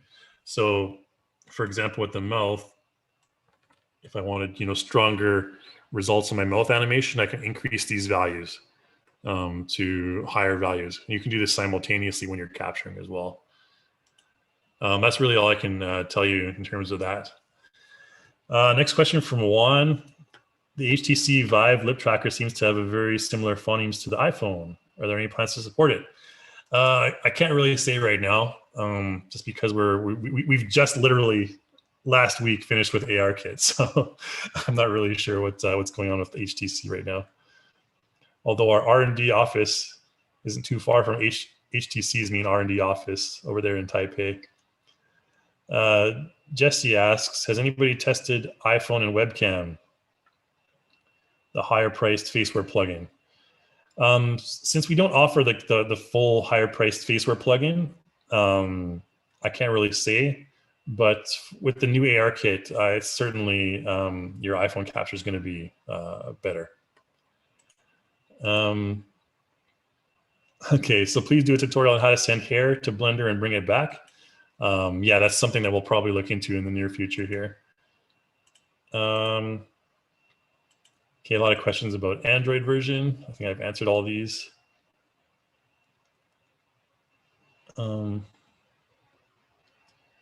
So Jess Jeezy, I think, asks about taking a character into Unreal via Live Link. The hair assets don't look the same and turn white. In Live Link, let's see. If you're exporting the character to Live Link directly and you haven't imported the materials to Unreal Engine, I believe that because we've launched this new hair system and we haven't updated the Live Link or sort of auto setup, we haven't updated the auto setup since this release. I think we may be coming out with a new auto setup update very soon. But for now, what you'd have to do is you'd have to probably assign those things manually if they're showing up white. I'm not sure what the issue is with that, but you can always assign them manually. And I think it may be due to lack of update for auto setup, although I'm just kind of speculating there. Yeah, for the depth of field, the scalp and the hair, there's tweaks you can do in Unreal to fix that. You can't really do anything in iClone to fix that, but if you're experiencing some weird issues with depth of field with Unreal Cinematic Camera, there's some tweaks you can adjust. I won't go into it right now, obviously, but there is ways you can fix that in Unreal. And I do believe that we have tutorials on that. Not Realision tutorials, but there are tutorials that I've watched on that for sure. So question from Pete again about the length of the hair. Yeah, it can be adjusted to an extent, but again, not too long.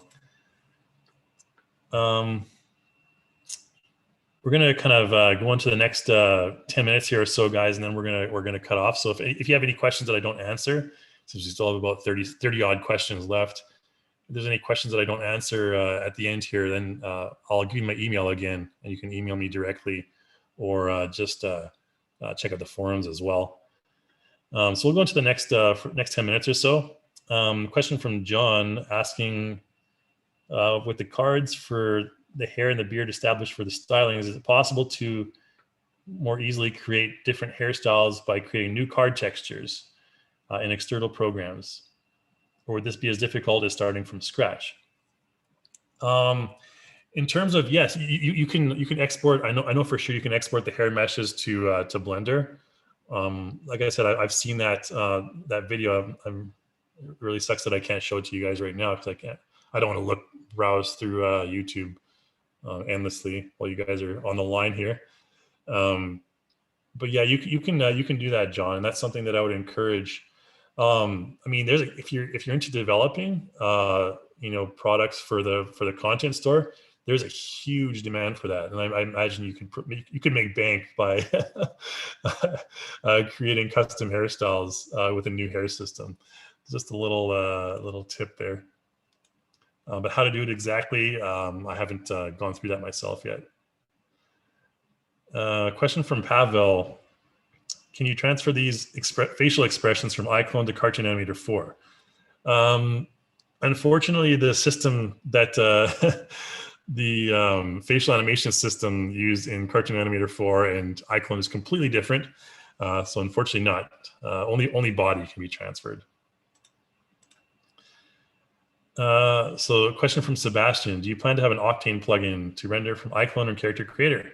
That is in the works. I'm not sure, again, the completion date on that, but Octane is something that we've looked into for sure. Question from Anthony. Any plans to add full body contact in iClone rather than just having hand and foot contact? That I don't know. I haven't heard anything about that, but that's an interesting thing. I mean, there's full body physics, but in terms of the full body contact with the ground, I'm not sure. But I mean, you can always just put a physics plane on the ground and have the same result. Yeah, I'm not sure about that. So sorry about that. Question from Christopher. Will iClone be able to add body physics, like the jiggles on the belly, butt, thighs, etc.? Yeah, this is also something that's in the works. Because everyone likes the jiggle. Who doesn't like the jiggle? Yeah, that's something that's in the works as well. Currently, it's only done using the spring bones and stuff like that. But yeah, we are working on that because that's something that's high demand as well. Just as much as hair, everyone likes the jiggle, right? Cliff asks, do you create the female actress or was it from a package? This female actress was just created manually. The lighting scheme for her, essentially the same one I showed you before. Just those three light system. Maybe you can modify, I mean, there's all sorts of ways you can adjust the lighting. The lighting in iClone has gotten more and more detailed as the years have gone by here. Question from Hans. I'm wondering if we can replace and attach other meshes instead of the beard and stashes to the face. So what you can do technically is you can attach another mesh to one of the elements, one of the beard elements. Yeah, so technically you can do that because it is a mesh. Keep in mind though that it's not going to conform to the shape of the face. It's just going to be basically attached to this beard mesh. Okay, so if you want to add like a I don't know, some kind of trinket or something on your beard, then feel free to, and you can assign physics to that. It'd be pretty cool. But again, it's not going to conform to the face shape if it's attached, anyways. So question from anonymous attendee asking about 24 frames per second. Is it going to be available soon? Absolutely. That's in the works. Again, that is going to be in the future. Question from James. I was hoping to hear more about styles, groups, and elements. Will there be more tutorials in the future that cover how to build up styles and how to create your own elements for use? Yeah, we have tutorials out already. I mean, the basic ones that I've created talk about the hair elements and hair groups. I don't go into too much detail on that, but for sure, if you guys want to learn more about that stuff, in the feedback forms that we're going to send to you, you can also recommend future tutorials that you want to learn about as well, because I'm the guy that does a lot of the revision tutorials as well. So any topics that you want to learn about for tutorials, feel free to put that in the feedback forum as well. Question from Peter: does rendering make the animation more smooth? Yeah, I mean, you can rendering doesn't really make animation smooth. It'll render as it is normally.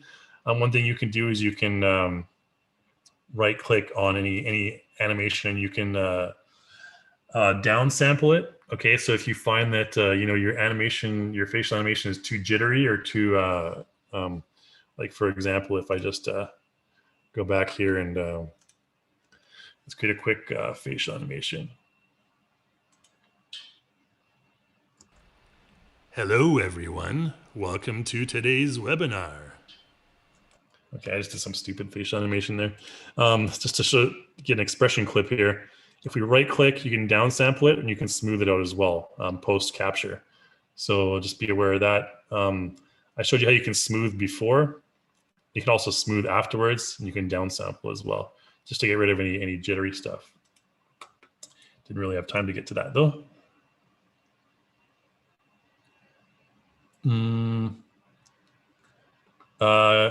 Unreal has all of its features animatable on separate layers. Is Reallusion planning on doing something similar to Unreal? It's a different system, but yeah, the more detailed we can get, the better. And I think that the timeline is getting kind of a little bit of an overhaul in version 8. Again, that's often way in the future here, but yeah, in terms of the separate layers like Unreal has, I'm not sure yet. I haven't been privy to that information. Thanks, Mark. Thanks for being with us today.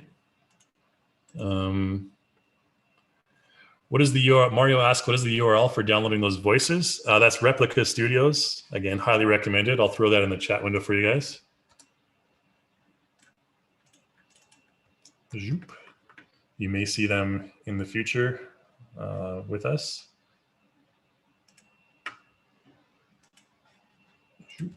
Replica Studios. Really cool results and a really cool team over there. Okay, Ken asks, how do I export from CC3 to Max and keep the pose? There's a specific export, Ken, for that when you export from CC3.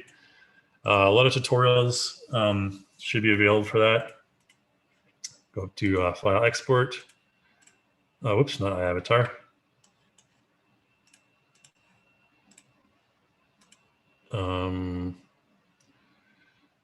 What are we doing here? Oh, FBX. Yeah. My brain's kind of gone blammo. There's a preset up here, Target Tool preset, 3ds Max. Just use that, and that should be the preset that you will need. And generally, you don't have the option here to adjust T-pose or A-pose, but it'll export to the default 3ds Max setting there. Question from Walter. You should bring us Portuguese syllables. Yeah, so good question from Walter about the Aculips. Currently, it's only available with English accents and everything, but we are working on getting it available for other languages as well. Portuguese, Spanish, Japanese, whatever. That's going to take a little bit though, so stay tuned for that.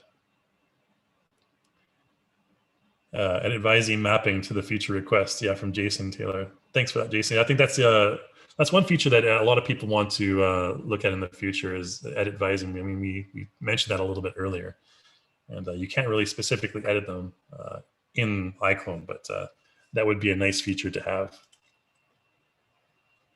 All right, thanks everyone for attending. Got a bunch of thank yous here.